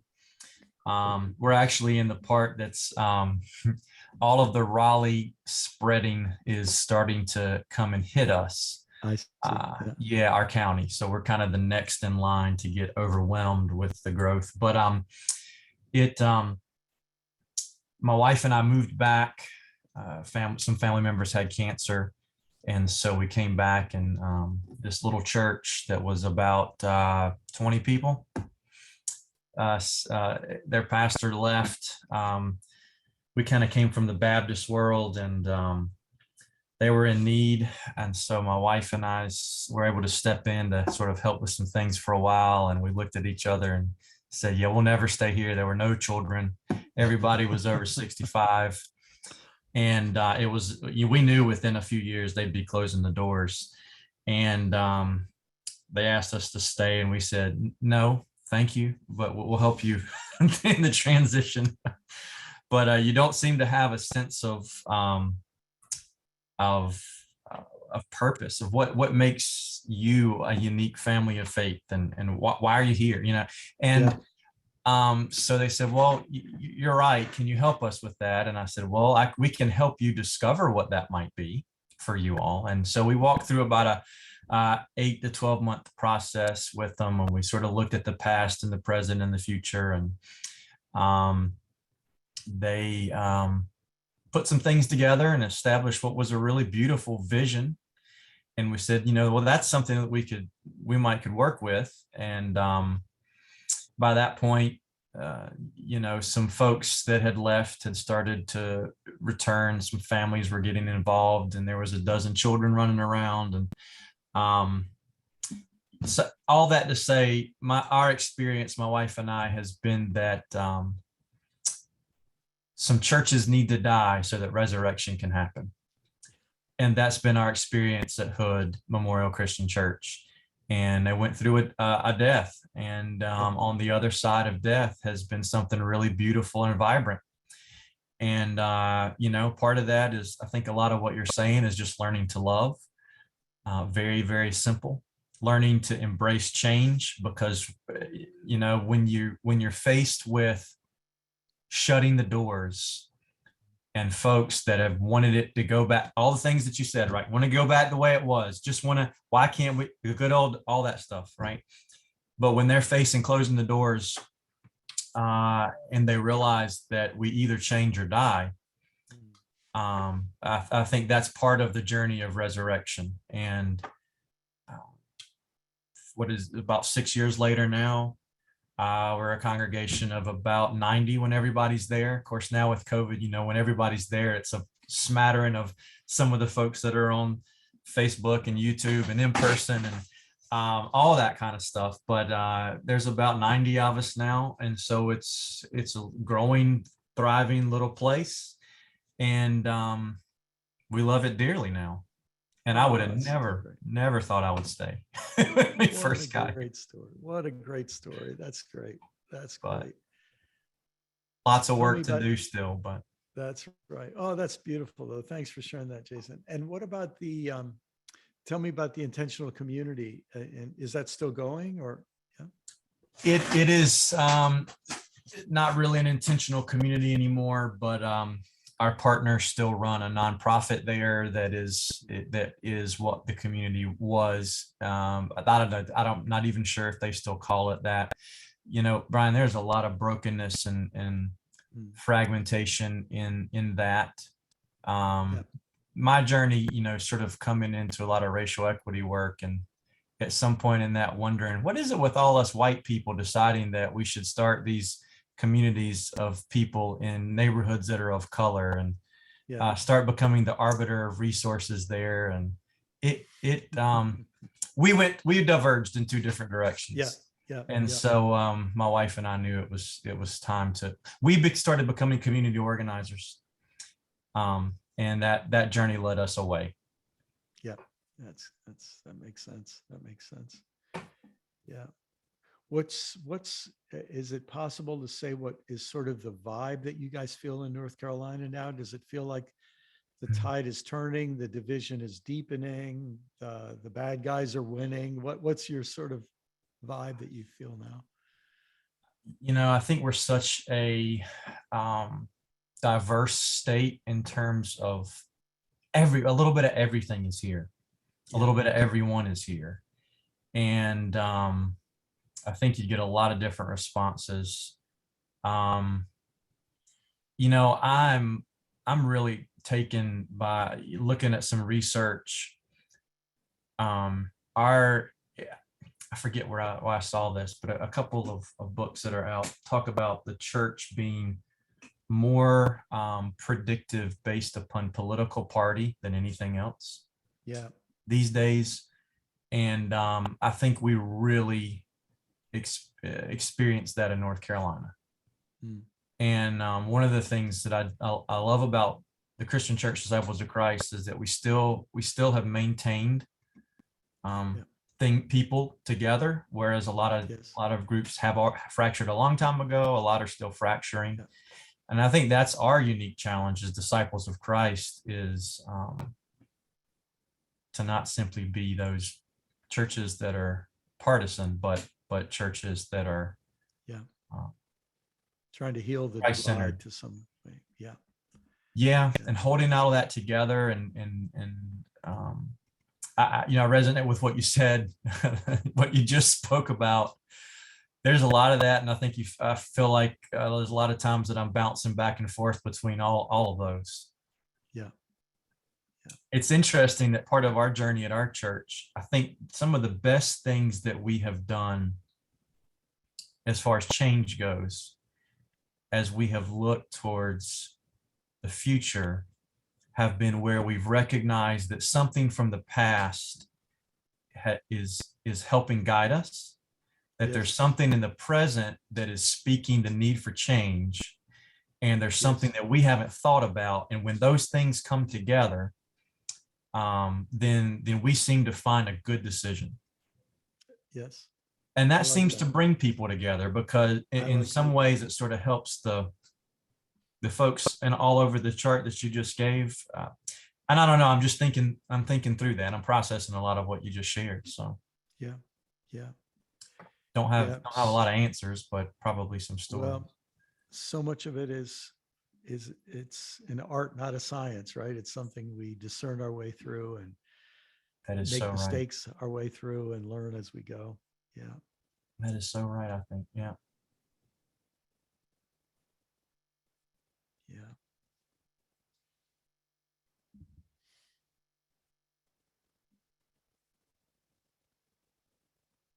Florida, I can only imagine what it would be to live in Florida. Which y'all got a lot of differing. You're not really a red state or a blue state or anything either down there, right? A lot of mix and a lot of. We're not demographically, but we are politically. We really are. I mean, it's only sort of the red state mindset that has all the power. Mm-hmm. Yeah. So, but yeah, there's a lot of there is a lot of diversity, and it's not a simple diversity. It's a complicated diversity. The Cuban population is super different from the Puerto Rican population, is super different from the Haitian population, is super different from the Jamaican population. Mm-hmm. And so all of those groups exist, and they all have their own internal dynamics. Cubans in one part of Miami have very different political views than in another part of Miami. So it's just fascinating to watch, and it's all dynamic. Yeah. But this race thing is just a big deal. A lot of people don't know this, but remember when Bree Newsom climbed the flagpole in South Carolina and took down the Confederate flag? I forget. I think that was on a Friday or a Saturday. I forget which it was. On Monday, Polk County, which is a couple counties up from me, they voted to put up a Confederate flag. So that sort of gives you an idea Wow. of how these things go. So, yeah. Yeah, we're very much, because of some of the training that I do for several denominations in North Carolina, with respect to racial equity work, I'm ever more convinced that at the core of our lives in the United States, racism is the foundation. Yeah. our, Yeah. and everything sort of seems to run back Yeah. to that. Yeah. I mean, even on levels that are totally unconscious, you just realize That's right. we've inherited centuries of momentum, and it has ways of sneakily getting in our brains as well as our policies and so on. So, And always remaking itself just when we think Yeah. we've done something. There it is again in a new There it is form, again. showing up in a new way that we haven't ever seen before. yeah. Yeah. That's right. So for me, that's a big part of the reality of I would assume living in the South, but I've not lived much out of North Carolina except during college and seminary. But it definitely shapes the way that we act and speak and think, whether we're conscious of it or not. Yeah. Yeah. Yeah. I do think some good work is happening here in this state, though, up with respect to that. We've got some phenomenal organizations that are doing some amazing education and organizing work. The Racial Equity Institute out of Greensboro, we sort of have several different groups, but really doing some fabulous work. A couple of colleagues of mine, including Reverend Dr. Rodney Sadler, teaches at Union Presbyterian Seminary in Charlotte, and a few others have sort of put together a faith-based racial equity model based upon the kind of national model that's through the People's Institute of Survival and Beyond and the Crossroads Anti-Racism. And it is really gaining some traction right now in the state with respect to several denominations and groups. Is that of faith. so? Tell me what do you feel is special about that that's helped it? Well, a couple of things. I think for people of faith that have grown up, particularly folks that have grown up in the church, they get into, some of the, like the Crossroads work or the People's Institute for Survival work, and not connecting it to their faith journey, and that part that speaks in us I've watched it be a barrier for a lot of people getting into anti-racism organizing. Especially if you come from a more conservative bent, because then you just want to label stuff Marxist or right, or like now the new thing is labeled at CRT. And I think the faith entry point helps, and I've watched the work be very, very powerful for folks who lean more conservatively. In fact, sometimes they're a lot easier to work with than some of the liberals who think they've already got it figured out, and they're already doing everything that needs to be done. But I also think, and I describe it, a lot of authors and different folks talk about Christianity as being complicit in racism in the United States. And so part of what we do is show that it's not really complicit, it's actually innovating racism throughout the history of the US. And so I think that's a pretty powerful lens too, is that the church isn't simply modeling society, but in many cases, the church is inventing the next sort of, to just say it bluntly, racist public policy. It ends up happening in 50 or 100 years later. Yeah. And some people are becoming willing to see that. Yeah, we're very careful how we talk about it. In fact, we spend a whole day talking with folks about being willing to see what they haven't seen, utilizing a lot of brain science and talking about how we think and how we have to learn how to think about how we think. And so we don't just throw stuff at people like a lot of folks do, but we really try to press upon an invitation to see things differently. And if you're willing to see into a different, that can be powerful, right? But if you just say, don't want to see that, okay, well, well, at least we know that from the start. It looks like we're closing in on a minute. Will an announcement go out automatically? Or it'll ask me if we want to extend, so that this was set for 20. Okay. So if you're ready to bring them on back, I'll go ahead and click that way, and then it'll be another 30 seconds before they come back. Okay, that'll be great.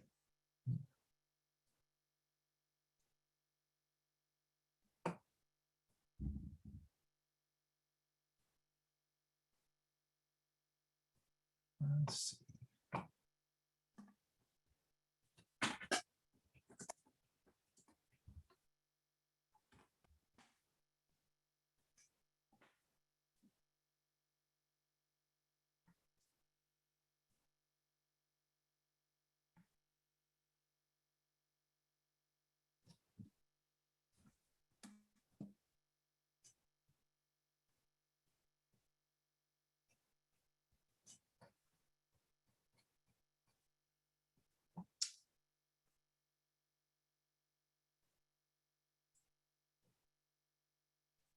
And it's is it Reverend Dr. Cobb Lewis who's going to close in prayer? Is that right? Sarah Cobb Lewis, yes. All right, I've got the message, so I'm going to click the close now. Okay.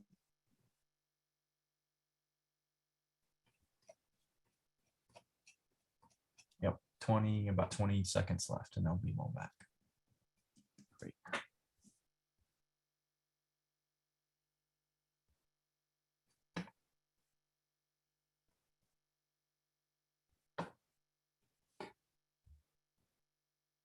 Welcome back, everybody.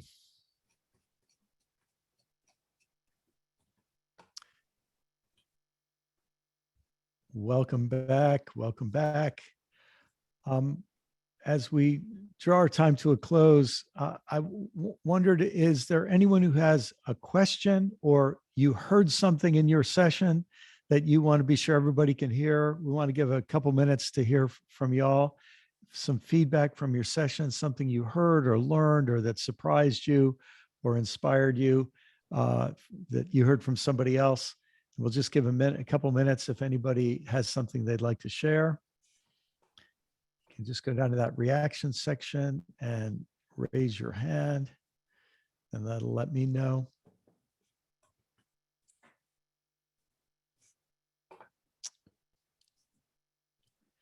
Well, let me offer, let's hear from Horace.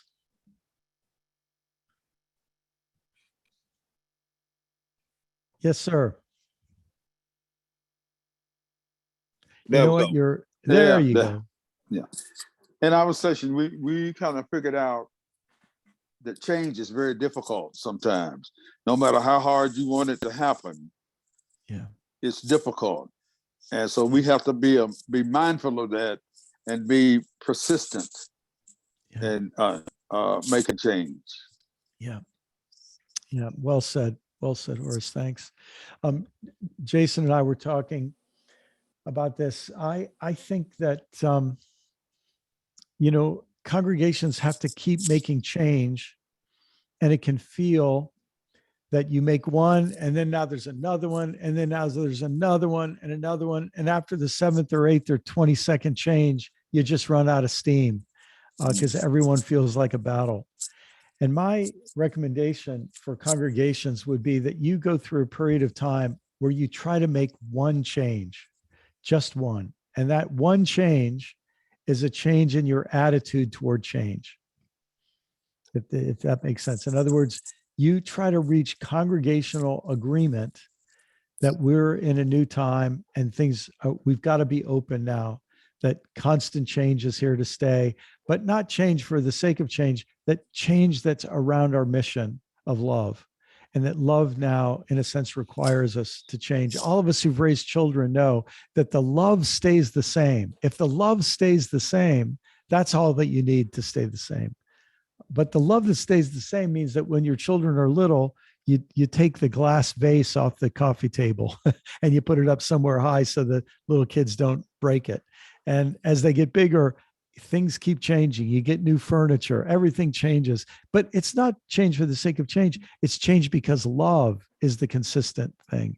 And once we have that clear, I think that will help us. But as you say, Horace, until we get to that point, every little change really, it tires people out. And part of it's because they were taught and they believe that things are always supposed to be the same and that change is a bad thing. But again, if we can help people on that one level, I think that'll help us more deeply.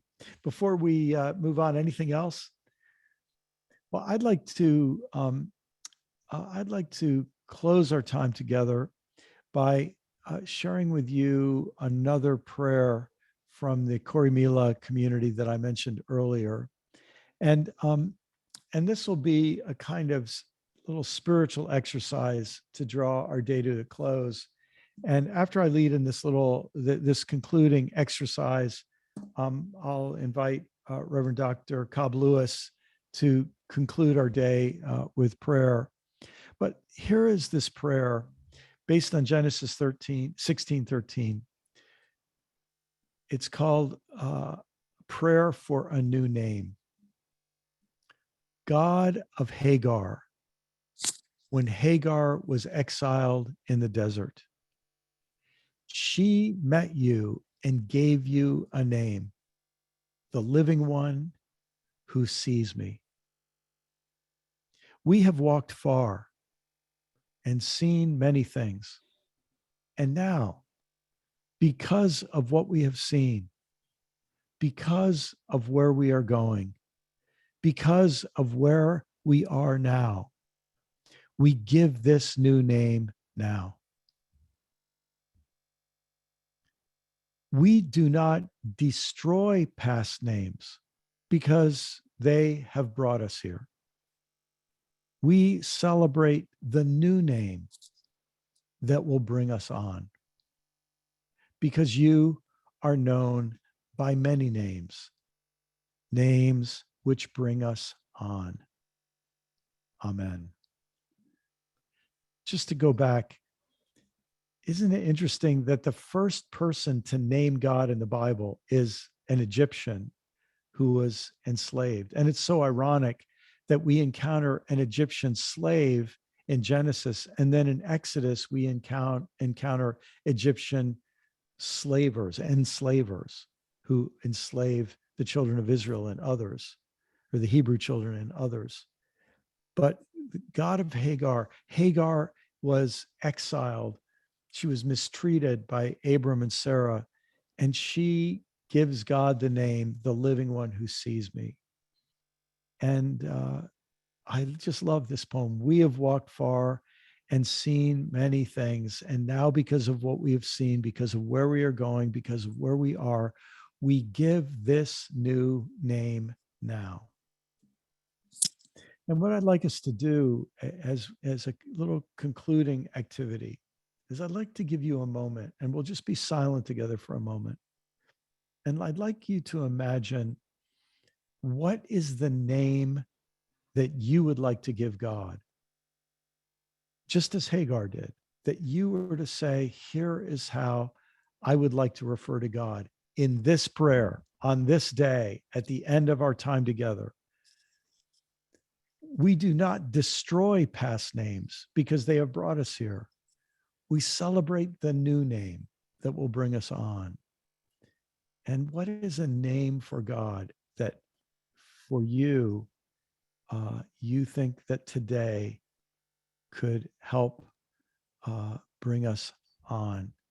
Let me just say that it's been a pleasure for me to be able to share this day with you. I want to thank the leaders of the community there. Just remind you, I'll send out these slides. If you want to stay in touch, brianmclaren.net. If you're interested, I have this new book coming out this week. But what I'd like to do now is invite us in the chat. We'll just have a couple moments of silence. And as we conclude our day, I'd like to invite you to just put in the chat, what's the name that you would like to give God today? What's the name you would like to use for God today? What is the name that you feel will help bring us on? And when you're ready, you can put that in the chat. And as you write your own and read the others, this will, in a sense, prepare us to be brought on, led by the Lord.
Are you still on the phone? No, no, I'm in this training thing. What's, I mean, what you need? And as folks add their other beautiful names, I hope you'll feel as I do that you're able to name God with these names that we're coming up with today, names which bring us on. And can I now invite Reverend Dr. Cobb Lewis to draw our time today to a close. Again, with my sincere thanks to all of you for your attention and the chance for us to participate together today. We thank you so much for being with us and guiding us towards a deeper and different understanding of the church as love. I want to share a little bit with us about love as we conclude today. So the other day, I was meeting with a group of fellow Christians, and someone shared a quote from James Finley, and it has the word mystic in it, but I want you to substitute the word Christian for mystic. The mystic is not someone who says, look what I've experienced, look what I've achieved. The mystic, the Christian, is the one who says, look what love has done to me. And I thought that was just such a beautiful, beautiful quote that I've carried with me all week to this place of our sharing together. Look what love has done to me. And I shared, they wanted us to each reflect on this scripture. And I shared a time when several disciples, women in this region, showed great love for me when I was ill, and the love that was shown to me and how grateful I was. And that is a memory I will carry with me forever. And that's what love can do to us. And in my time of sharing with you briefly today, I'm going to share two scriptures with you as we look towards our closing. Because a lot of times we get forgetful about love. And so often in our churches, and we've seen this over and over again at weddings, the co-opting of the scripture from 1 Corinthians, the 13th chapter. But if we're careful, we will remember that Paul was actually talking to the church at Corinth and giving the church at Corinth instructions about how to be church. It's great if people want to apply that to their romantic life, but really this text is about how to be church.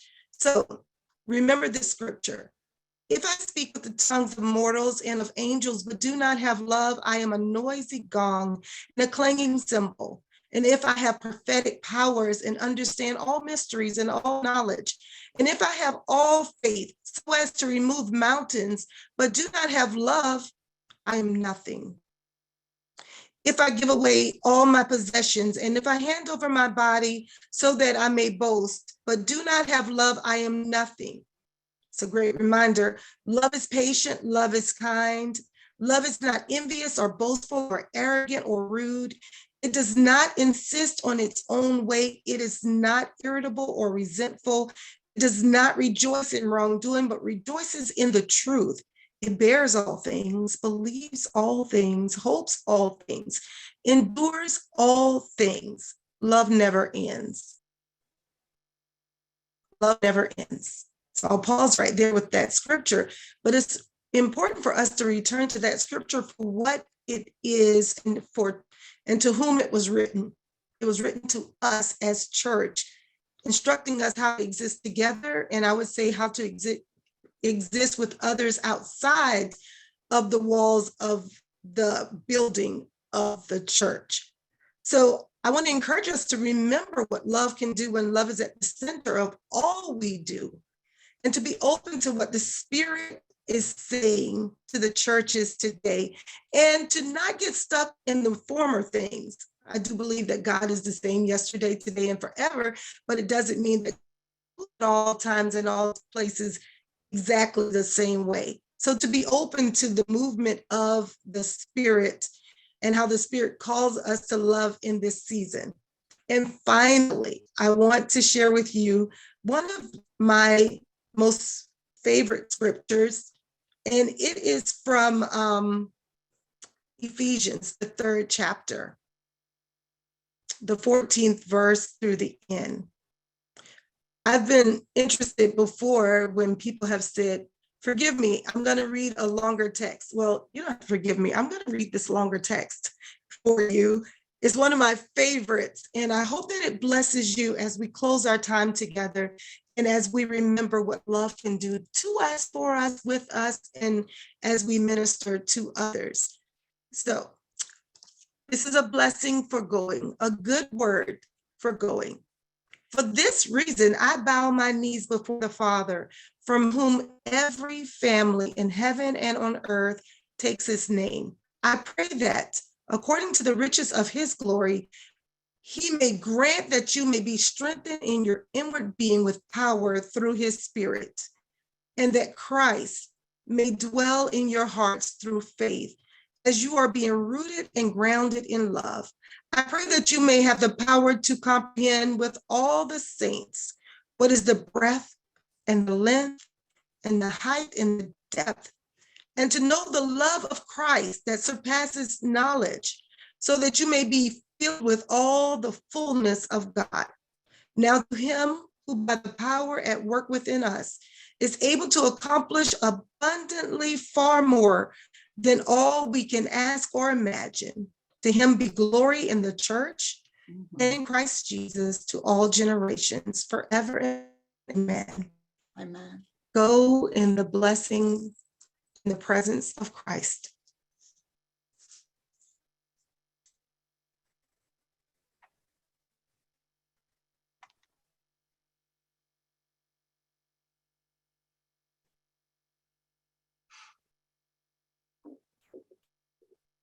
Amen.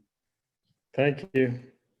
Thanks to everyone for being here Amen. today. We'll play some music and just remind you of some things happening in the region as we head out today. I want to also just say a special thanks to Reverend Dr. Derek Cobb Lewis for your leadership during this transition time, for Brian for being here with us, for Katie for doing so much of the organizing behind the scenes. And there's a lot of other people that have had their hands, including Luke Miles, who's on vacation, but still had a lot of hands in it. And of course, our gratitude to Bishop Melvin.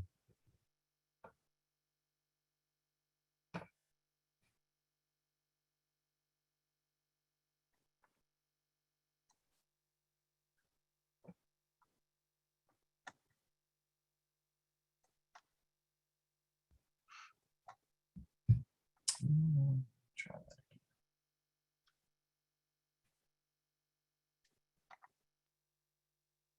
God, I'm begging, please again, I need you. Lord, I need you. Walking down these desert roads, water for my thirsty soul, I need you. Yes, God, I need you. Your forgiveness is like sweet, sweet honey on my lips. It's like the sound of a symphony to my ears. It's like holy water on my skin. Yeah. Oh.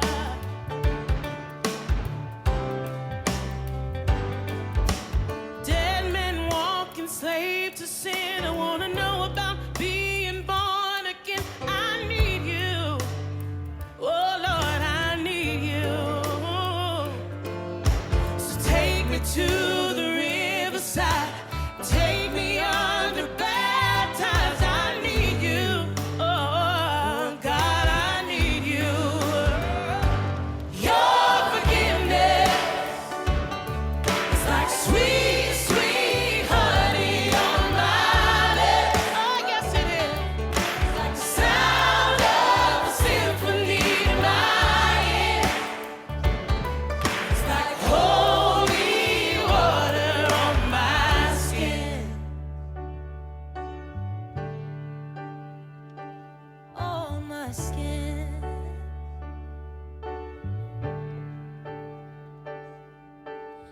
don't wanna abuse your grace. God, I need it every day. It's the only thing that ever really makes me wanna change. I don't wanna abuse your grace. God, I need